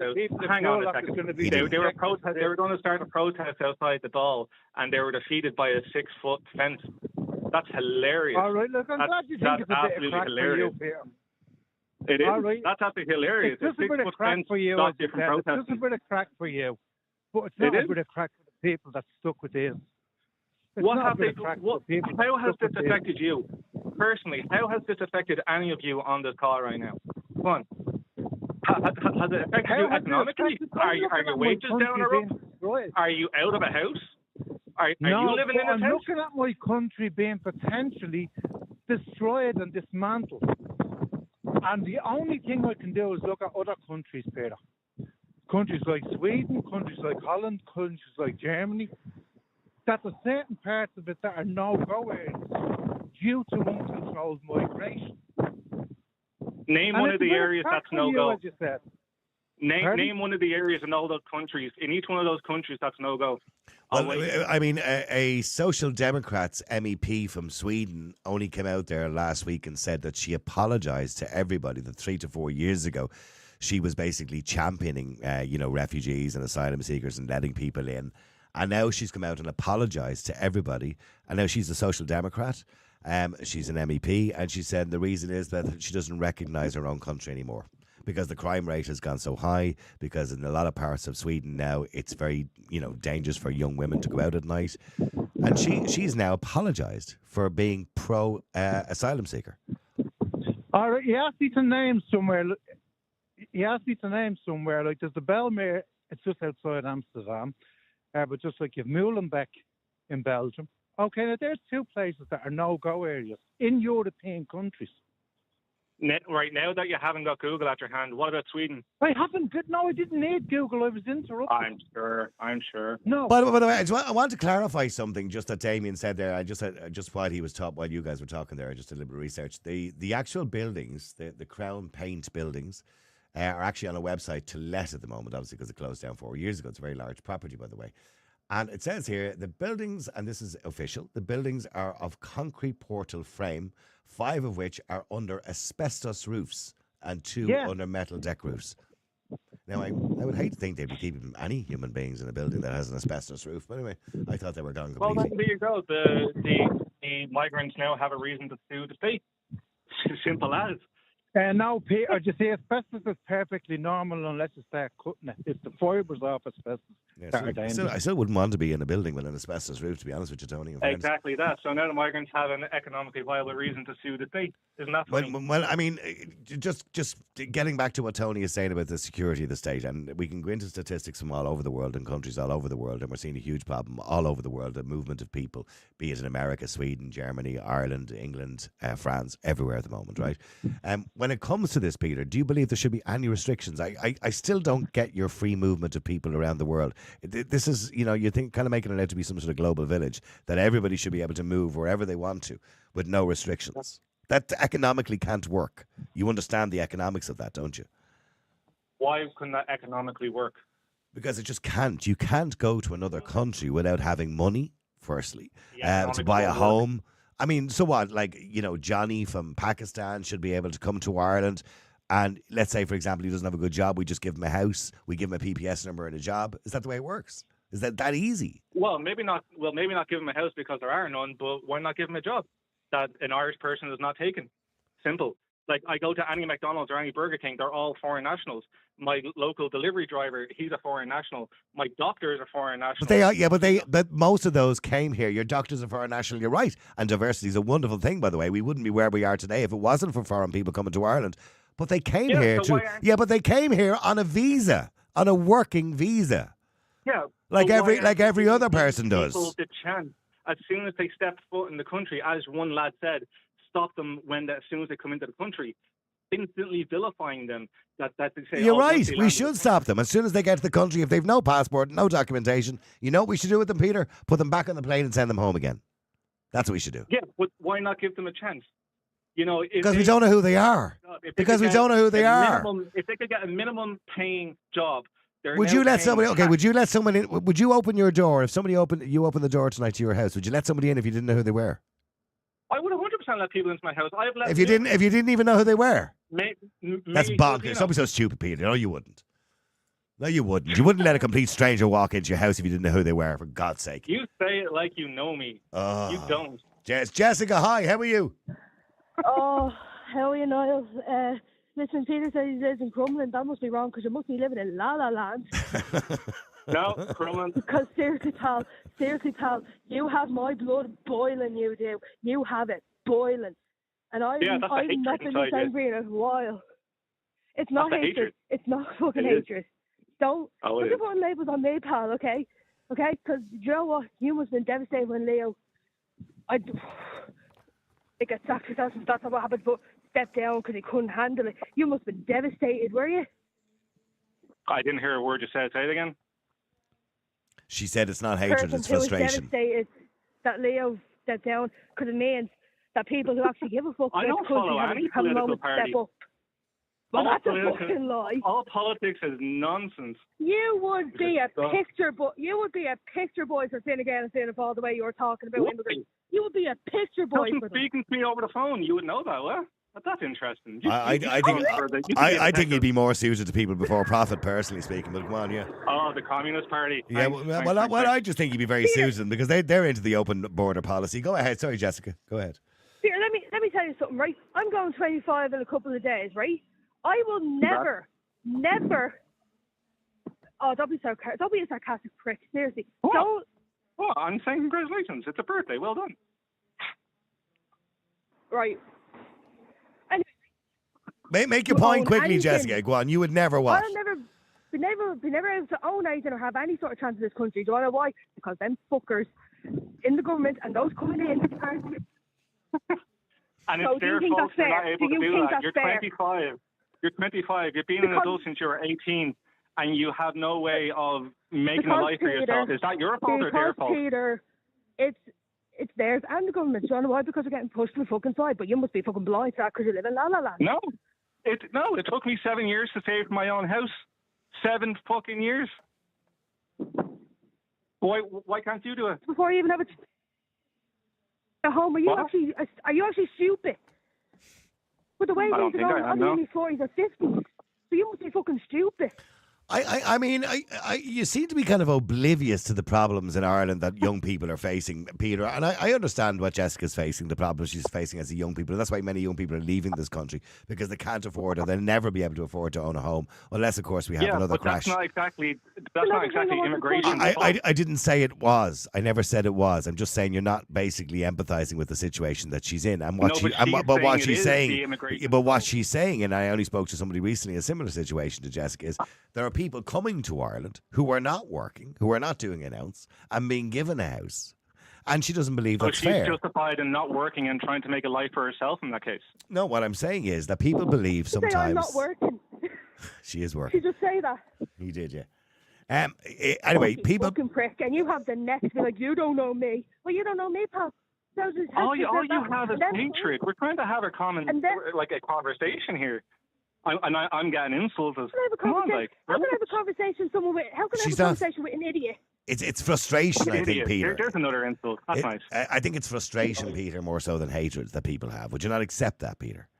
It's frustration, not hatred. I can understand her frustration and not being in a suitable position, so her later life is more comfortable. I mean, I do agree, Peter. There are certain individuals involved in those protests who have nothing but hatred in their soul. And I couldn't disagree with that. But the vast majority of people who are at these protests are just concerned citizens. Do you not accept that? You just said that the people at Coolock are peaceful. There's videos on social media everywhere of adults getting kids to shout, "Get them out, get them out, get them out." That's teaching hatred. Would you stop? No. Well, like it's not a fact. Every single one of them. Shut up. When Black Lives Matter starts shouting things like "kill the cops," was that hatred too? Yes. Well, I'm glad to hear that you admit that anyways, at least. It is hatred. I'll call out hatred when it is hatred. I believe the majority of these people are not filled with hatred. I believe they're filled with frustration. And I think you're missing that point, Peter. You really are missing that point. Is that why a particular party, all of a sudden buildings go up in flames when migrants go to a particular place? Is it? No. By the way, people who set buildings on fire are criminals and should go to jail for doing so.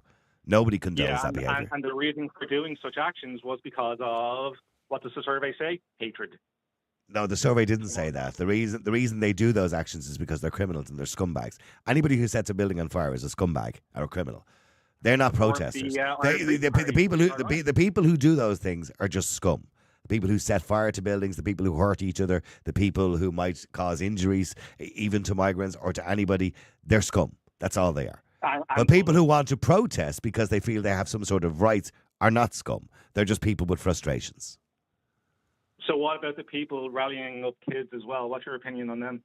I think people have to be careful what they say to children. And by the way, I have always said I don't believe a protest is a place for a child, particularly protests where there's likely to be, robust shouting and roaring.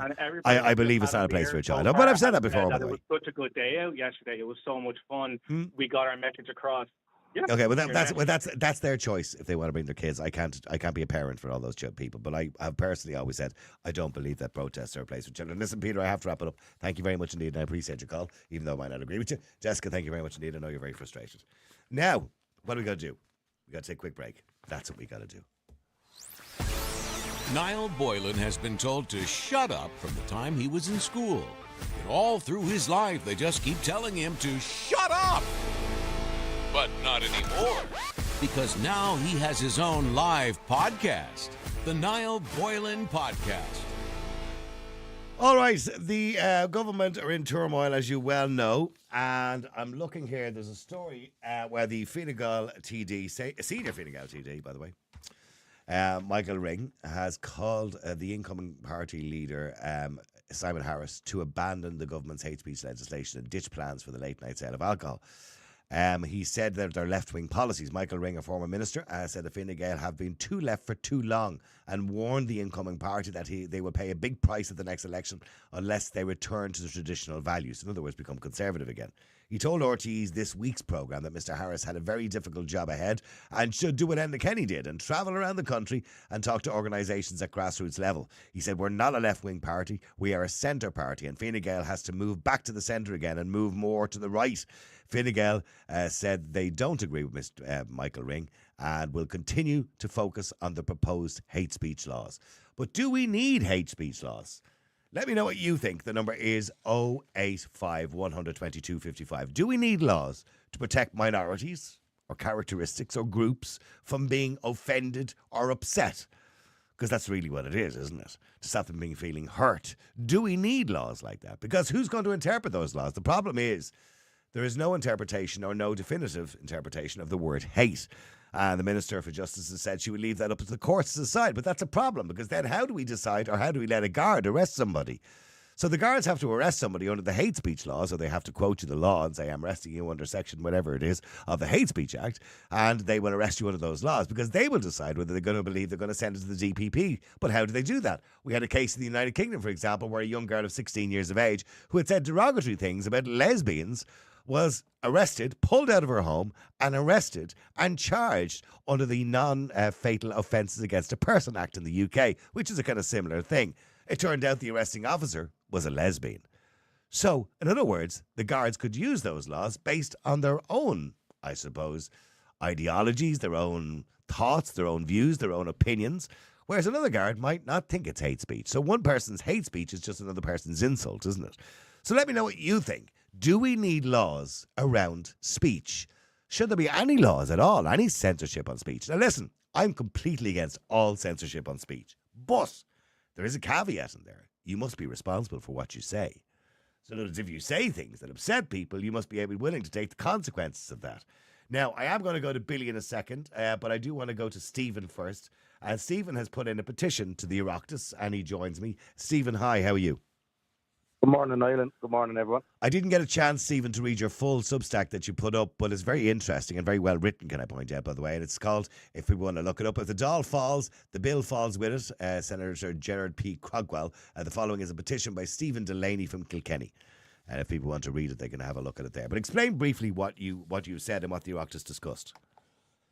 Perfect.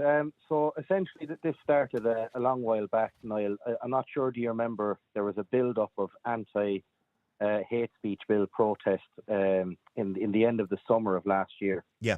You might remember the famous gallows incident. Mm. So around that time, there was a huge campaign on to stop this bill. And part of that campaign was a petition. And it wasn't just me that ran this petition. It was a petition ran by, I suppose, a loosely collected group of people. This is the one you handed to the president with a picture of yourself and your daughter. That's right. I remember that. That's correct. That's correct. So we got 10,000 signatures. It's since got more than that. But the petition that we handed in when we hit the 10,000 mark, we fully believed they were trying to ram it through at that point. And I believe they were trying to ram it through back then. And we kind of acted on what we felt was a time-sensitive issue. And we didn't see any hope for the Seanad introducing, let's say, a total blockade on this. As some people might know, once it passes the Dáil stages, it's effectively passed. The Seanad can't really stop it. They can suggest amendments, send it back to the Dáil, and the Dáil will either pass or refuse it. And that's all covered in the Senator Crowell actually went through that in the video on the Oireachtas committee, which happened on the 21st, just gone there, 21st, where the petition was heard. Mm-hmm. So as I said, Niall, we were worried about a time-sensitive issue. We didn't see any hope within the establishment at that point for any dissenting voices. So our decision screw this, put it to the Supreme Court, because we have lost all hope in the establishment. Now, since then, figureheads like McDowell, Crowell, Senator Roland Mullins, Sharon Keoghan, lots of other people. And now Michael Ring has just thrown his hat in the ring there, literally. Yeah. Yes, and not just him. The grassroots membership of Sinn Féin, Fianna Fáil and Fine Gael, including the Fine Gael youth wing, who actually came out openly with a statement against the hate speech bill. And hats off to all those individuals who have actually tried to resist this within the pressures of their own party, although I still feel that they haven't done enough. All of that is actually happening at the minute. So the people who support this bill in our Dáil, in our Shannon, they're very small in number, but they hold a lot of power. They have the party whips, they have everything else. And realistically, this bill is now on its last legs, but it can still get through. And it looks likely that the strategy now is to get it through with amendments. Now, if you go back and look at the Shannon, the Oireachtas committee meeting, where Richard O'Donoghue, Jerry Crowell and Pat Buckley explained that it has to go through a round of amendments, and that's the path we should follow. They also said that the Supreme Court path would be the most dangerous. I disagree with both points. I agree with one, disagree with the other. By the way, do you agree with any part of the law, Stephen? No. Do you believe the laws, the existing laws, the 1989, although they could be updated somewhat, the incitement to hatred laws, do you believe they're adequate? I think they are adequate, but here's the caveat, Niall. If the government can pass legislation, let's say passing speech laws, then the Constitution doesn't matter. They're effectively bypassing a guaranteed right of free speech. We don't have a guaranteed right of free speech in the Constitution. We have a guaranteed right of freedom of expression. It's slightly different, isn't it?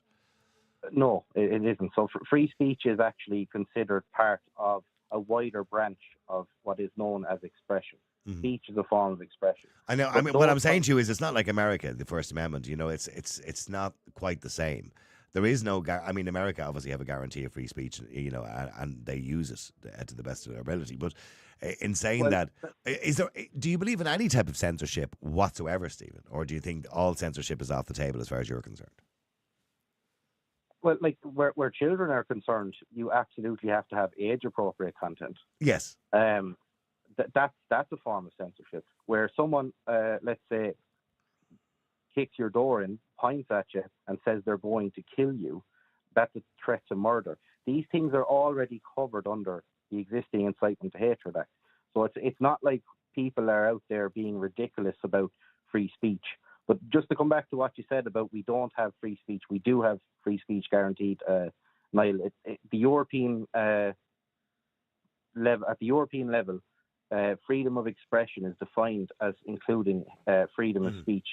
But this is the type of, let's say, trivialization of words that we're battling against at the minute from the woke lobby. They are trivializing our constitution to make us think that things aren't there that are there. I mean, they just brought in legislation, as you know, in Scotland, and that legislation is enacted on the 1st of April, ironically enough, April Fool's Day. And of course, the big story in Scotland at the moment is that J.K. Rowling, who has written numerous tweets misgendering India Willoughby, unless she removes those tweets, which she's been asked to do, she could possibly be the first person to be prosecuted under the law. Not that she cares. She has said that she will not be removing the tweets. As far as she's concerned, India Willoughby is a man, and she's quite entitled to say that. Yeah. Now, I know that's where this hate speech bill came from, because if we go back in time 3 years, that's where this all came about. It came about through misgendering, it came about through pronouns, and it came about through the LGBTQ community. That's where it originally originated. It was this idea of protecting characteristics. Now, I will say to people, you shouldn't be abusing people online. If that's your thing, I don't think you should be doing something like that. But should we have a law against it is the question. Well, we do have laws that protect people from types of speech.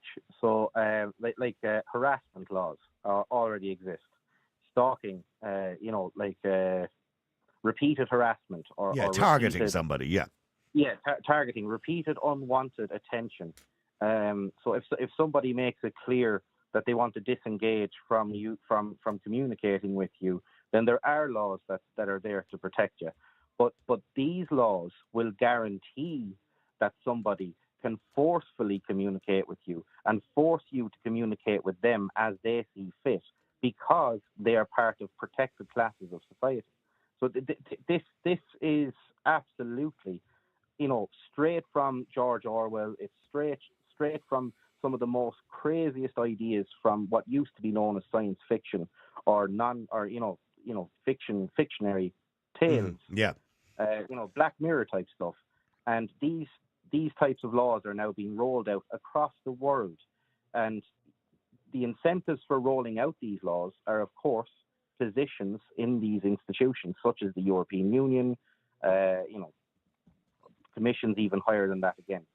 And the trouble we have here in Ireland is our way of life, regardless of constitutions and laws and anything else, our way of life has always been that we are an outspoken people, that we are, we have a turn of phrase, we have, euphemisms, we have all sorts of playful uses of language here in Ireland, including in the very extreme end of obscene and offensive and everything else. That's how we are. Okay, but do me a favour, Stephen, stay there, because I want to keep you here just for a second if I can. And I need to go to Billy, Stephen and Maureen as well. Billy, hi, how are you? Hello, Niall, how are you keeping? Very interesting, and I have to say, if you want to go on to Substack, I'll post it up maybe later on Twitter, a link to Stephen's Substack. It's very interesting to read. It's very well written too, by the way. The hate speech laws, do you believe we need them? Do we need to even update the original 1989 Incitement to Hatred Act, or Incitement to Violence, should I say? Do we need to update them? Just on that line, no, I don't think we need the hate speech laws. As you've already referenced, the 1989 Incitement to Hatred Act, just let me get the text of it here, but basically it was an act to prohibit incitement to hatred on account of race, religion, nationality or sexual orientation.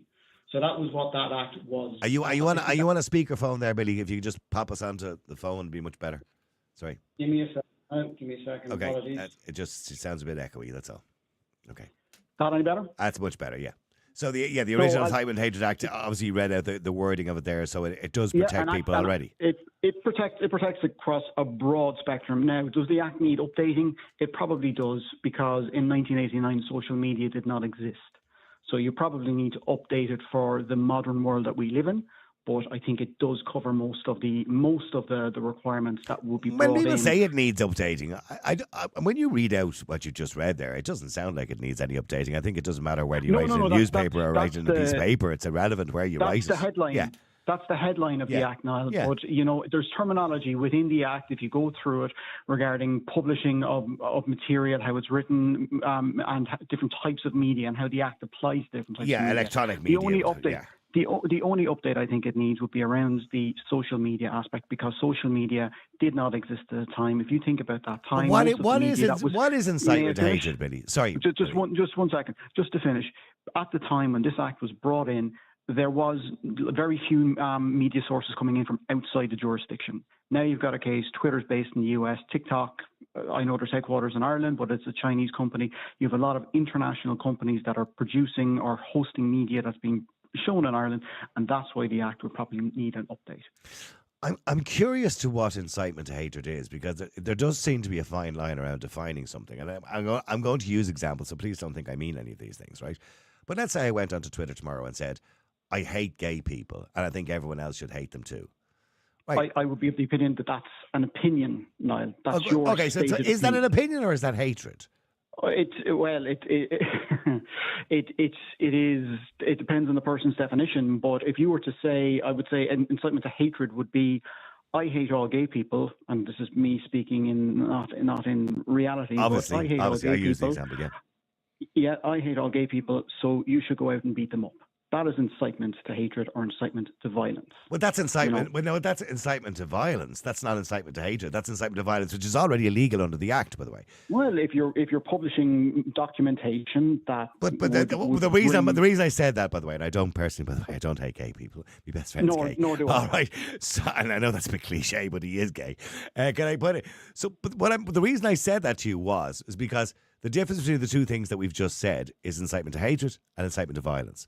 The second one, the example you gave, is incitement to violence.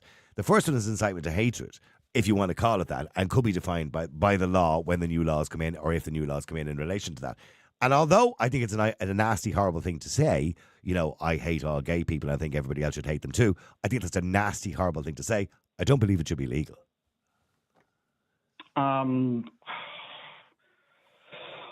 I can see why you would say that it shouldn't be legal. And look, I'm looking at the Act here now. There's plenty of examples, and I'd have to go through it. But the Act kind of calls out here preparation and possession of material likely to stir up hatred is one of the definitions that it gives. This is the new Act you're talking about. The new. No, this is the existing. Oh, the existing Act. 1989. It sounds pretty much like the one they're bringing in. It sounds just like a more diluted version of the one they're bringing in. So, but the new one is probably a little bit more prescriptive and restrictive in the material that you can have, and also bringing in the elements around, again, going back to the social media, if someone sends me a document on WhatsApp that is deemed to be hateful material, I am then in possession of that hateful material.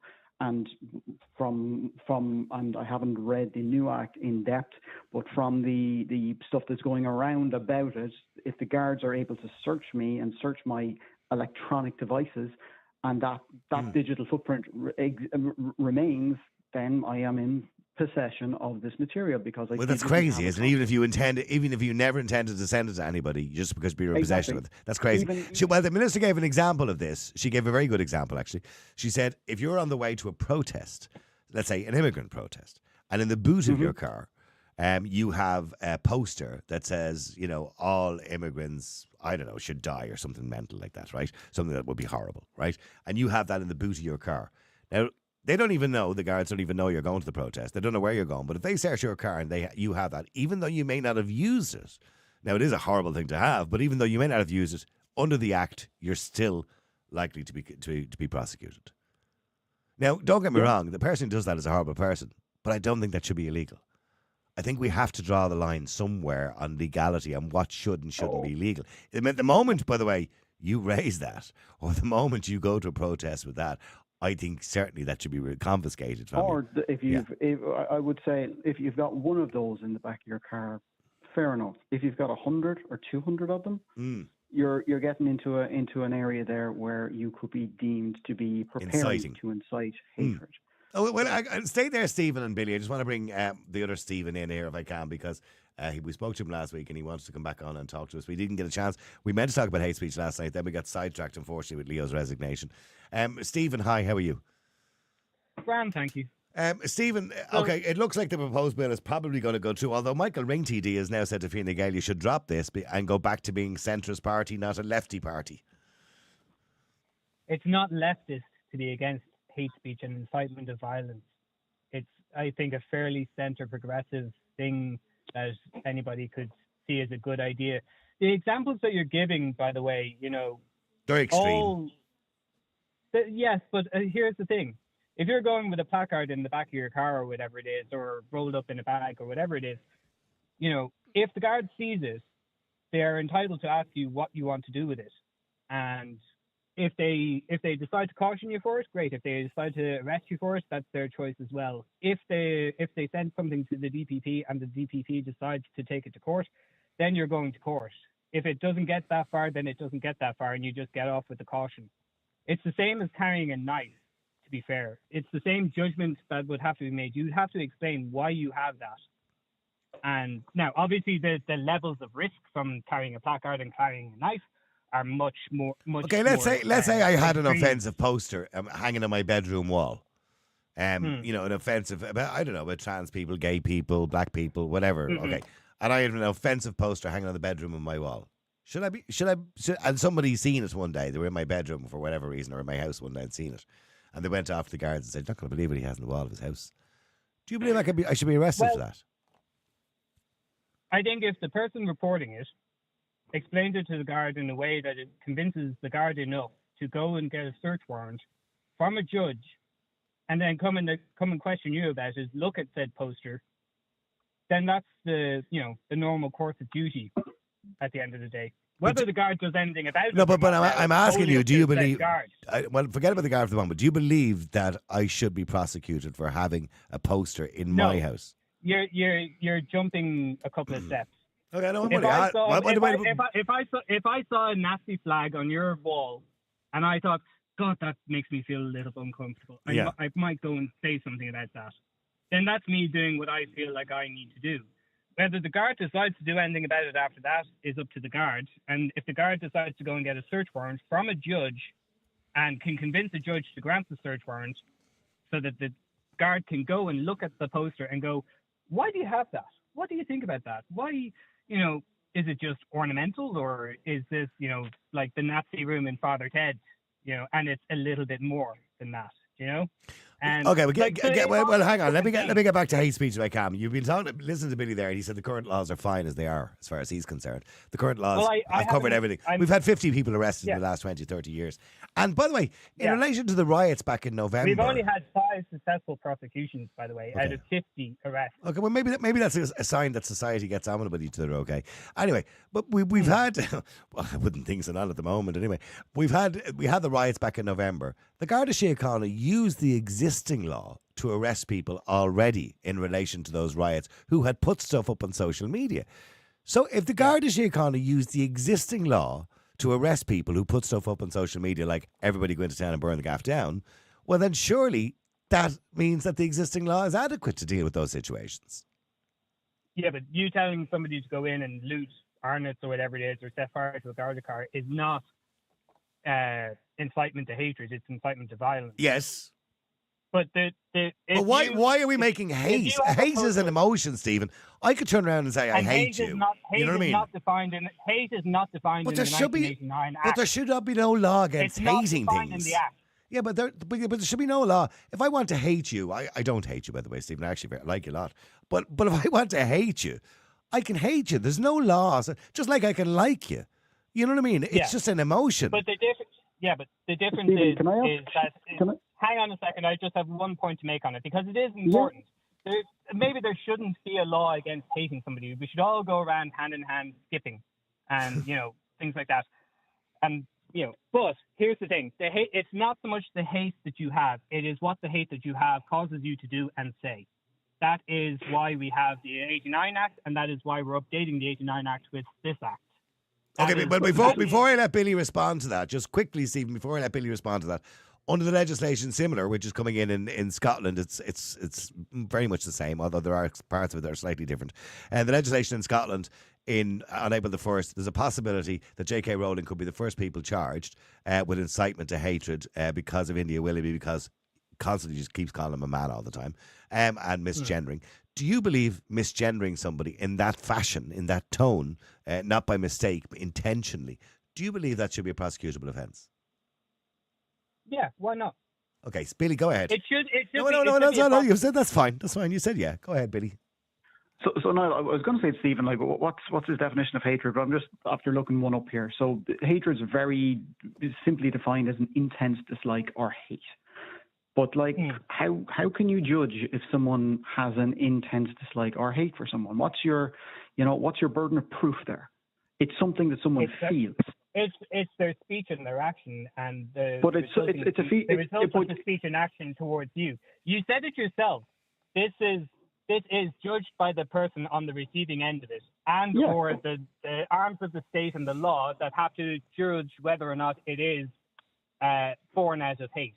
If you're constantly shouting at me and constantly dead naming me or misgendering me or making fun of me because I'm gay or asexual or whatever it is, if you're constantly doing that and you're not, whether you encourage other people to do it or not, that is an act of hatred born out of the hatred that you have towards me. But what I'm saying is, Stephen, and the fact that you're doing it encourages other people to do it. Stephen, can I respond to you? Yeah, go ahead. Go ahead, Billy. Go ahead, Billy.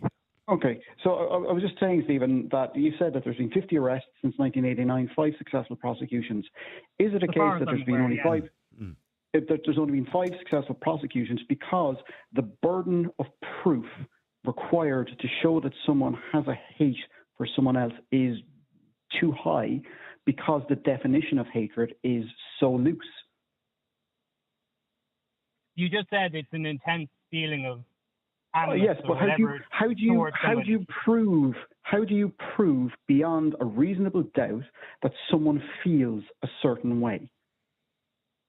How can a judge, a jury, or anyone else Prove that. Well, that's what I'm just. If you'd let me to answer, we'll take JK for example.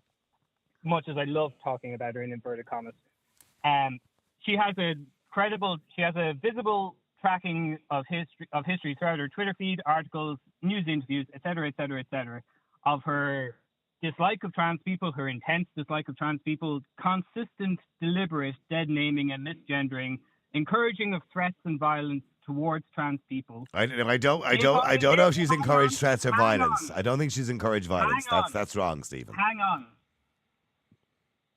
If all of that goes to court, the DPP decides they want to take her to court. All of that evidence then gets presented in the dock.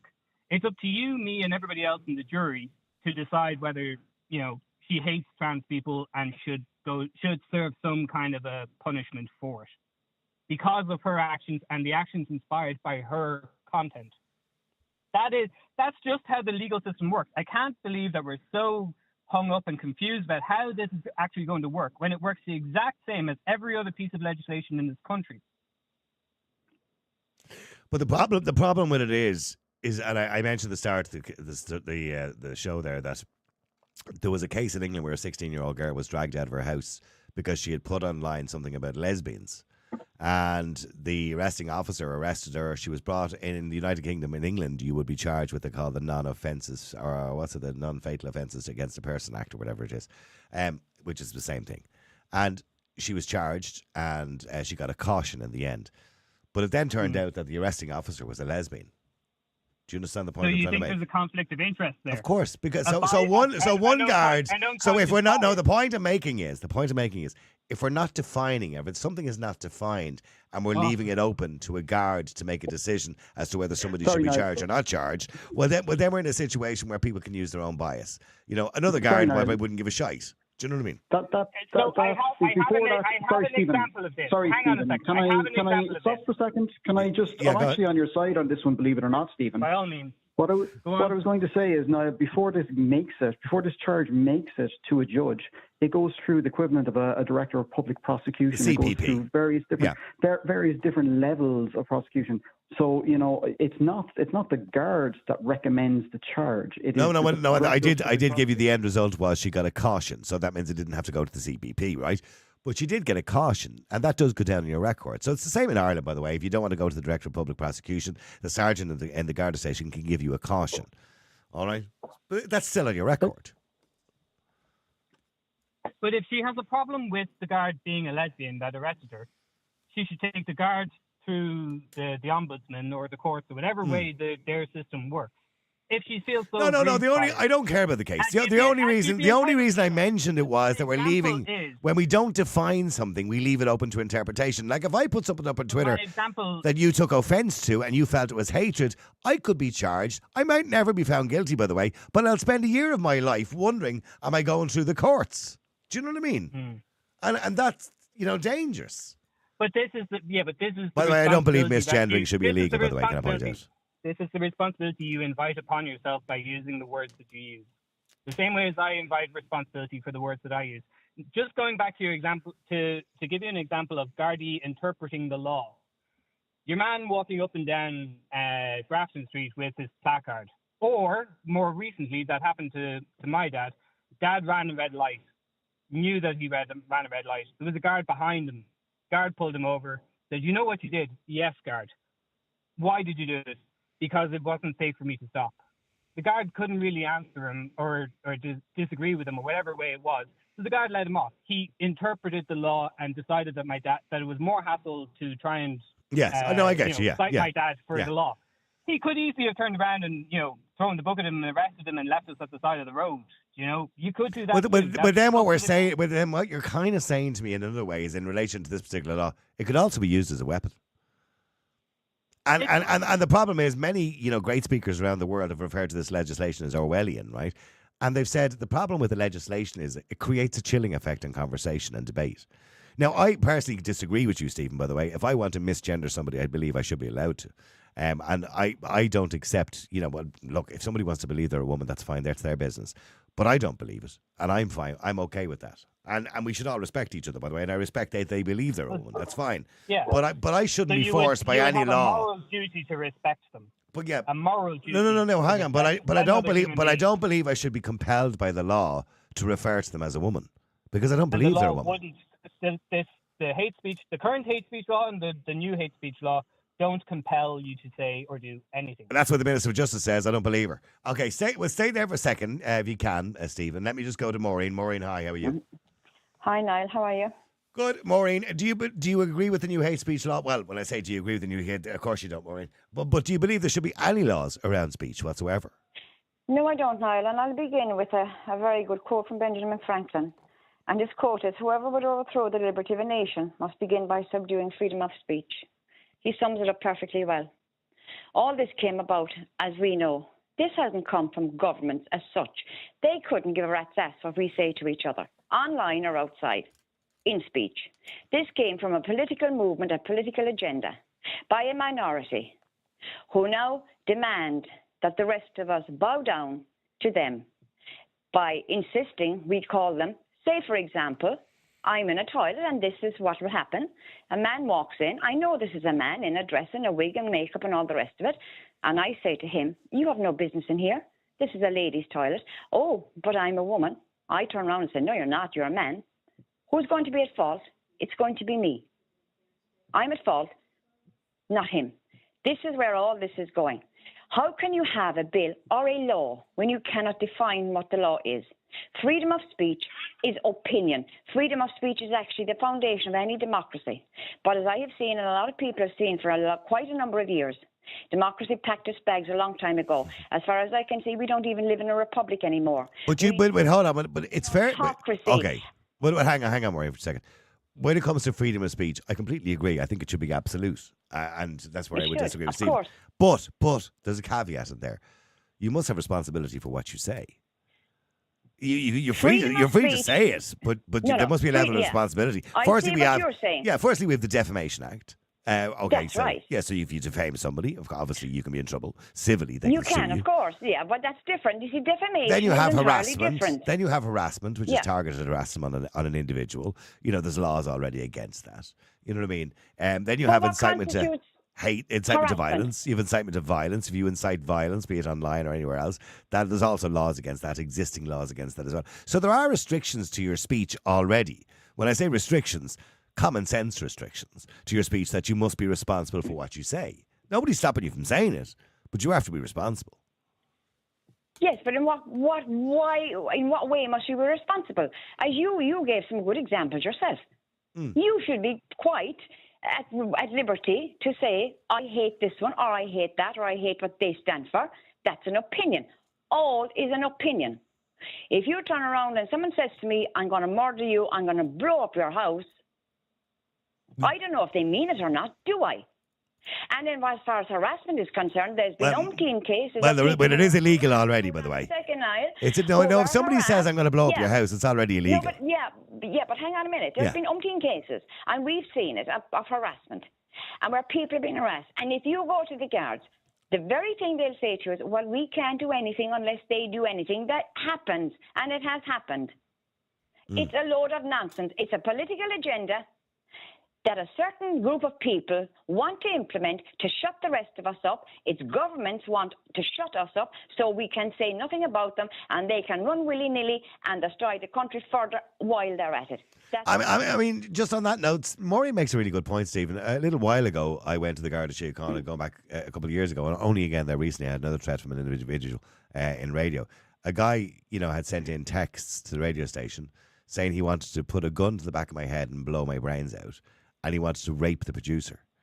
And we went to the guards about that, and that was exactly what happened, what Maureen said. The guards, unless they've actually done something, there's not a lot we can really do about it, right?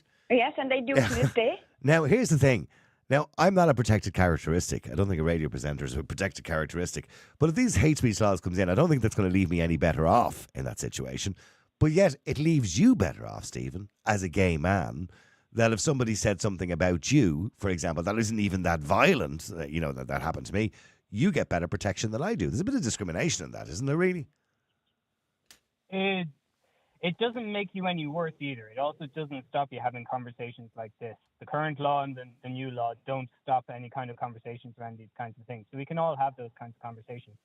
arguably, because of the historical persecution of the gay male community, particularly, this is the pendulum reaction to try and offer a little bit more specific protection towards the gay male population, for example, and the trans population, or whatever, the traveller population, the unvetted males that are coming in as well. All of these people should have some level of a protection above and beyond the average citizen. Why? Because of particular No. Hang on. If I beat you up tomorrow, Stephen, it doesn't matter whether I'm beating you up because you're. It doesn't matter whether I'm beating you up because you're gay or just because I want to beat you up. It's completely irrelevant. It's still assault. Do you understand what I'm saying? It doesn't matter why I bet you up. It's irrelevant. Well, I would argue. Why should I be treated differently? That means that you're a special case. I agree. Hang on. I agree with you. Assault is assault at the end of the day. But if that assault has an influential factor that is born out of a hatred of me being gay, that is a contributing factor. That means then you're some sort of special citizen, and because of that, I get longer in jail. And that was a suggestion with the new legislation as well. For example, with the incitement to violence, or 5 years on top of whatever you get. I completely disagree with that. I disagree with it. So the two of us are walking down the road. I'm not inclined to agree with it either. Yeah, the two of us are walking down the road, and you get beaten up, and I get beaten up. And as they're beating you up, they call you names because you're gay, and that guy gets an extra 5 years. So you're a special case. I completely disagree with that.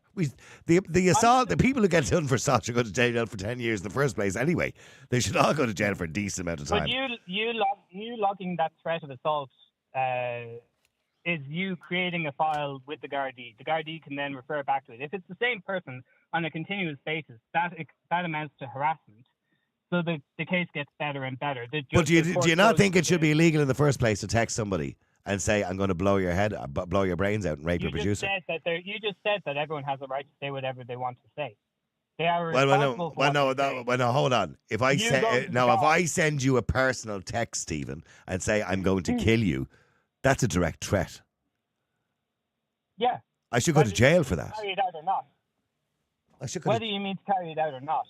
So then, yes, there's no such thing as an absolute protection of free speech, as you've already made painfully clear, several times to several different callers. So yeah, if I go to the guards and the guards consider it a due thing to go and investigate, and or go to the DPP or to a judge to get a search warrant, etc., then the system kicks into place, and eventually, potentially, you get hauled in front of a judge. Stay there for a second. Let me go to Natalie. She's waiting ages. Natalie, hi. How are you? Hi, Niall. How's things? Good. Natalie, do you agree? Do we need any legislation around speech, or are you happy enough the way things are? I think it's dangerous territory, and it's a slippery slope. And I completely agree with what Margaret had said. Like, Maureen, you mean? Yes, sorry. Yeah. Maureen. Yeah, you can't restrict people's right to opinion, to speech. Like, how do you police an emotion? You can't, and it kind of rings bells with the referendum that they tried to push through, the durable relationship. There was no definition of that. Oh, we'll leave it up to judges. The courts, to decide. Yeah, the courts to decide. The courts, leave it up to the courts, and then again, it's all going to depend on the judge and what their personal opinions or, preferences or religious beliefs, etc. So that's not a way to instill a legislation or a law. Like, it's ridiculous. It's absolutely ridiculous. It's vague. Like, someone's going to be discriminated against. But here's the thing. I'm not defending the minister because I think she's useless. But how do you define the word hate? How do you actually define it? You can't really, can you? You cannot define, like, what is love. If you go and you ask 10, 20, 50 different people, they may all have a different version of what their opinion of what it is, and their own personal experience. For example, say I'm a, very devout Catholic, and, I have a different opinion of what hate is based on my Catholic religion. Then you could have John up the road who's transgender. He's going to have a very different opinion of what hate speech is and what hate is. It's absolutely up to each individual.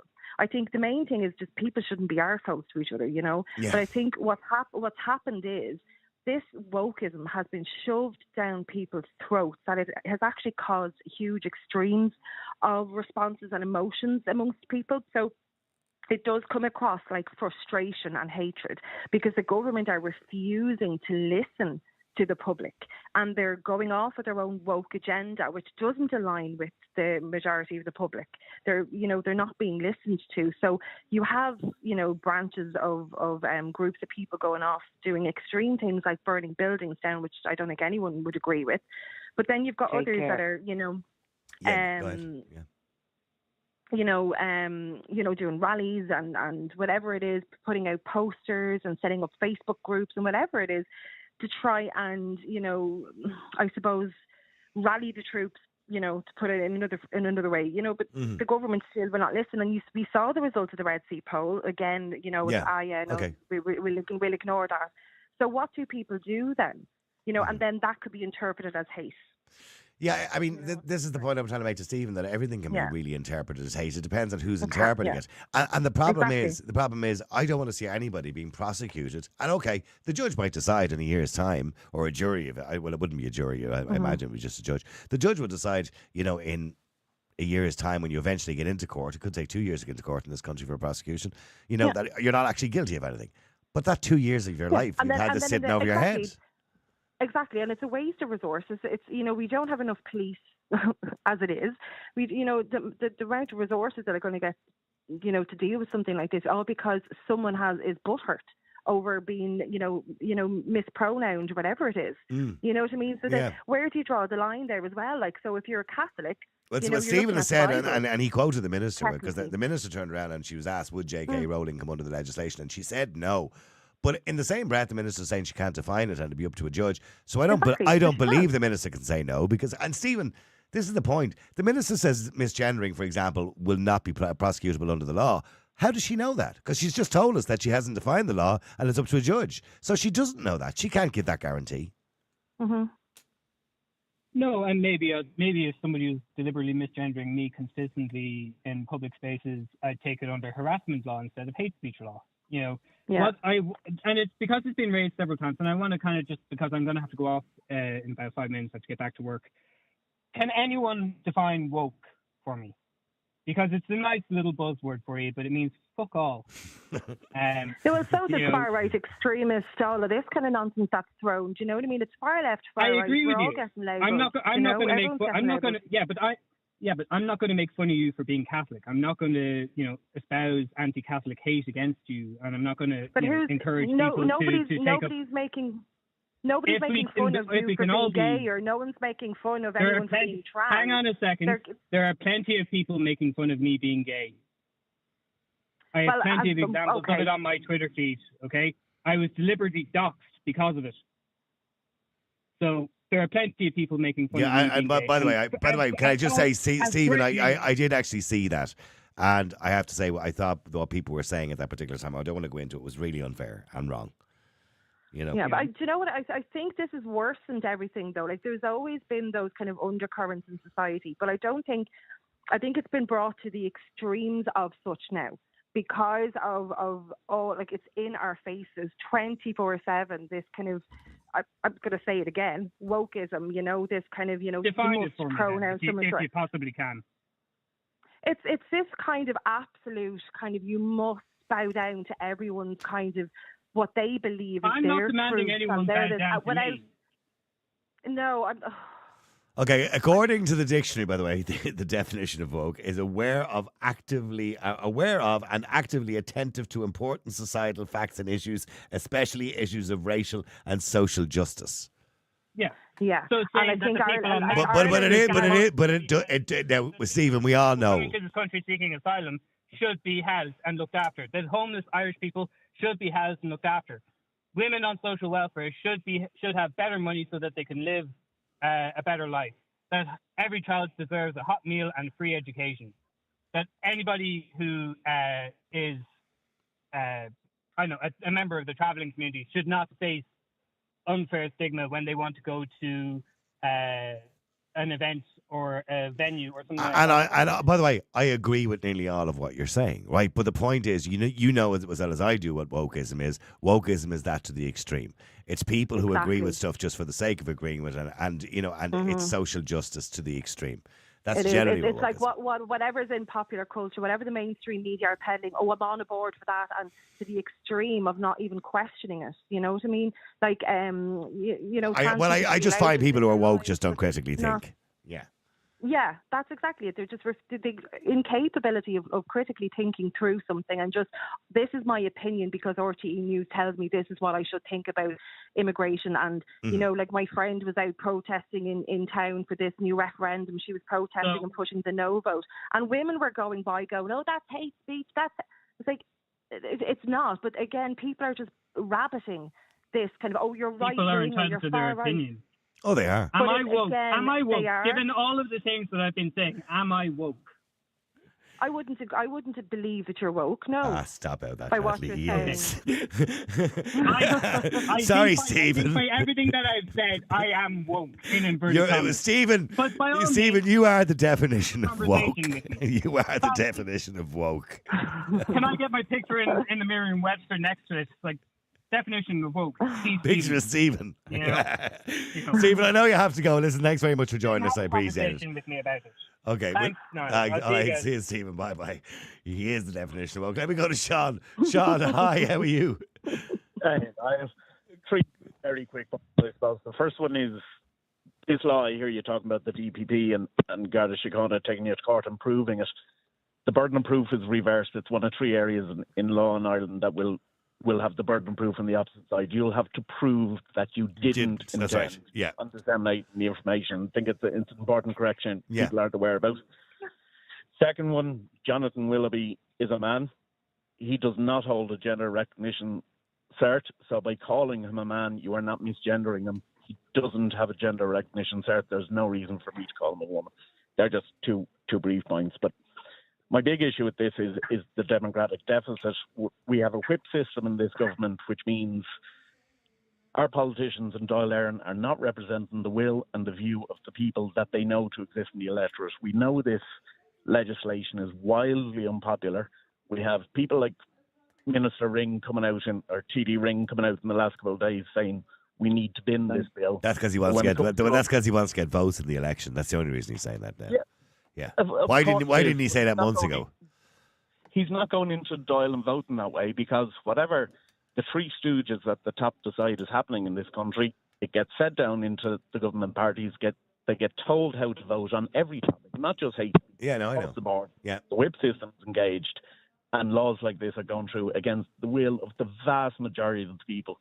And for me, the starting spot has to be standards in public office and the political system before we even go near a law like this, when it's been ratcheted through the system in haste and can't be stopped by the Senate at this stage, as much as the work of McDowell and Ronan Mullen and even Lisa Chambers from Fianna Fáil. I mean, she's there, she's in charge of the Senate.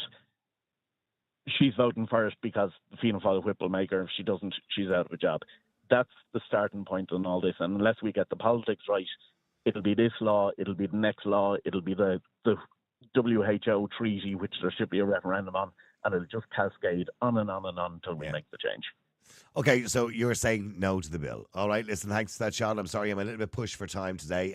Thank you, and I'm sorry for keeping everybody waiting so long. John, hi, how are you? Afternoon, how are you? John, are you saying bin the bill as well? I think the bin will be put on hold, and I think it might disappear maybe indefinitely. I think coming on the back... You're very optimistic, aren't you? Coming on the back of the disastrous referendums, which they're still hurting from, and will carry that hurt onto the local elections, the European and the general election. I think Michael Ring, I think coming out fairly strong. I think there's a lot more like him, I would say, within the party now. And they will where was Michael? Hold on, where was Michael Ring last year when everybody was talking about it? Where was he then? Where was he? Why wasn't he saying that Fine Gael were lefties then? Why is he only saying it now? Because he wants to get it re-elected. Well, for the simple reason, like they got better than the two referendums as well. I know, yeah. They're all coming out now and saying stuff just to get themselves re-elected, pretending they're for the people. He's worried about the party. Apart from the Labour Party. Part of the Labour Party, they're just delusional. They're non-existent. Forget about. I know they're delusional. Did you see Ivana Bacik at the Labour Party conference today talking about comrades rise up? Comrades. That's right. Isn't it Right. communism? This is the same party that made down with children that were suffering from Down syndrome apply for a medical card again. This is that party. Like Yep. this is that party will disappear. Oh, at they the will. next general They will. The election. Greens and and Labour will be gone. Okay, but getting back to the bill anyway. Do you believe that free speech is an absolute, John? Should you be allowed to say what you want? Well, you should be up to a point. Like I suppose, Can't defame people, obviously. But no. But well, if you do, you'll end up in court, and simple as that. But I suppose, look, we either have free speech or we haven't. I mean, so if you say something, and if you end up standing in front of a judge, well, that's on you. You should have thought about it and how far it will go before you open the hole in your face. Simple as that. Now, the thing is that, look, it will affect all type of protests. I mean, if it did come in, it would affect talk shows. Maybe not yours, because I know you registered your show outside of the country and all that. But the whole thing about it, it would affect the likes of Joe Duffy, the local lads here in Cork, the other regional stations. It will affect the print media. I mean, I think it will affect. I think it'll affect you, John, because there's been a lot of things that you've said over the years, and I've allowed you to say them, right? For example, you talk about pro-life and you talk about abortion being murder, for example, right? That's one example, and that's fine. I mean, I allow you to say that because that's your view. You're pro-life, but I can guarantee you, with a hate speech bill, that could be all stopped. Well, I stood in Blackpool Shopping Centre going back at by-election in Cork some years back, and Leo Varadkar was coming in. I was waiting there for him, and I unveiled my poster in front of a huge crowd around the place. And there was a picture of him, and it said, Leo Varadkar, pro-murderer of the unborn child, Nazi written over him, and a swastika left and right. Well, I could envisage, with a hate speech bill, that you could be prosecuted for something like that. Yeah, well, if I had, and if that had been in at the time, I would then turn up in court, and I would bring that poster into court. Now, I would probably be stopped bringing it in, but I would say, you tell the judge so, to the guard, that I have evidence here why I ended up in court here today, and if you're not allowing me to bring that evidence in, well, that's on you. And I would stand in front of the judge and say, in my opinion... I know, you've given your opinion already. I know it's your opinion, but yeah, the judge will turn around and say that that's degrading, that's hate speech, that's and under the new legislation, you could be prosecuted on. Okay, so you believe you should be allowed to do that? You should live in a free society where you should be allowed to do that. Okay. You should, and look, if you cross the line, then well, there's a court to have to deal with that. Okay, thanks for that, John. Let me go to Margaret. Margaret, hi. Sorry, I'm rushing everybody. I do feel sorry for everybody. No, you're fine, Niall. How are you? I just ran over time. I'm gone 20 minutes over time, but who cares, Margaret? Who cares? No, sure, look. Life's too short. short. The day that's in it, as they say. Yeah, Bernie's waiting patiently there as well. She's probably going to be giving out to me now in a second. Yeah, you're going to give out to me too, Bernie, aren't you? Oh, don't give out, Bernie. Yeah, don't give out to me. It's a Monday. Okay, so Margaret, firstly, do you believe free speech is an absolute? Should everybody have the right to say what they want when they want? I believe that you have the freedom to speak about whatever the topic may be, but there's a fine line between making your point of view and then being verbally abusive and aggressive towards that, whatever the subject may be. Yeah. And I think, and I know the ministers keep going on and on and on about it, and other people that have the airwaves have said it as well, and not necessarily you, Niall, and I'm not just saying that attitudes have changed since COVID. Yeah. And, I don't agree with that, because I think people were totally frustrated with a lot of things that had happened well before COVID, like the banks putting us into the red zone. Yes, of course, yeah. Certain things that happened with the government. COVID was like the final nail in the coffin, really, wasn't it? It is, yeah. And also doing things, and then we suffered because of their bad decision making as well, you know. But also, last week in the Dáil, as you know, I watched it. It was done Thursday, and they were talking about emigration and the people living on the streets in Dublin, etc., etc., and then bringing them out to wherever it was in the countryside, and putting them back in tents, but there were showers there and toilets there, and you'd want to hear the abuse across the Dáil. Yeah. Between two TDs. Oh, I heard and it. I sat back and I thought, wow, This was Matty McGrath, Michael Collins from Independent Ireland, Matty McGrath, and the two of the Sock Dems, wasn't it? Yeah. Yes. Yeah. And It's hilarious. I thought to myself, Yeah. so if you were in a room or in a restaurant or wherever you may be, and you were talking about that particular subject, and people overheard your point of view. Yeah. Now, where do you stand? Yeah, I heard the Sock Dems saying that Michael Collins should be ashamed of himself and all that kind of stuff. And the chief whip turned around and said, no, enough of that, behave yourselves. It's not parliamentary language, is it? Yeah. And this kind of, using his whip to both sides of the parties. Okay, but generally speaking, you think that although that you don't agree with too much censorship, you do believe you have to be responsible for what you say, and you should. No, you have, because as far as when I always said it to my kids when they were growing up, and I think most parents did, I'm responsible for you until you're 18 years of age. And when you become 18, then you're able to vote. You're becoming an adult. And your behaviour, your attitude, and how you behave yourself outside the family home, you are totally responsible. And I always said it to mine, if they ever got into trouble or they done something wrong, seriously, I'd personally take them to the fucking guard station myself. Okay, well, stay there, because I just want to go to Bernie very quickly. Bernie, I'm going to wrap it up with you. I'm sorry for cutting everybody really short. Bernie, hi, how are you? I'm grand now. Yeah, I do apologise, Bernie, for leaving you last and cutting you short. Okay. I think that freedom of speech is important to every individual to have a say in what they think within reason. I think you have to be respectful of other people's views as well. And I don't think there should be a bill stopping us from saying anything that we really feel anxious and really feels that it has to be said. And there shouldn't be a law brought in to stop you from saying things, because we all say things that we have to get off our chest, because everyone has a view, and somebody's view might be just as important as mine. And why shouldn't they be allowed to say it? Because through that we get the answer to the question that we're all asking. You have to see it from all sides. Like, you can't just shut somebody down because their view is different to yours. You have to kind of listen and kind of work for where they came from with it. Okay, but should I be allowed, for example, like J.K. Rowling, I keep using that as an example, should I be allowed to turn around to a transgender woman and say, yeah, you're a bloke, aren't you? Well, if that's how you feel, why not? Well, according to the legislation, there's a possibility that you could end up in court for saying something like that. Well, I mean, if you're saying what you think is, would you believe to be the truth, what's wrong with that? Yeah. Like, I don't understand why, if you see a person and you know they're a transgender and you know their sex of the person, that you know their identity, their true identity. I mean, you're going to get caught out. You're going to call them he or she by mistake. Like, it's human nature. Yeah, but if you do it, but if you're doing it intentionally, for example, as J.K. Rowling is doing it intentionally, do you believe that should be a prosecutable offence? No, well, I would just tell I would just say to her face, and I don't like that. That's fine, and that's where it should end. Yeah, okay. Yes, and it's up to her. It shouldn't be brought to court and into the public media.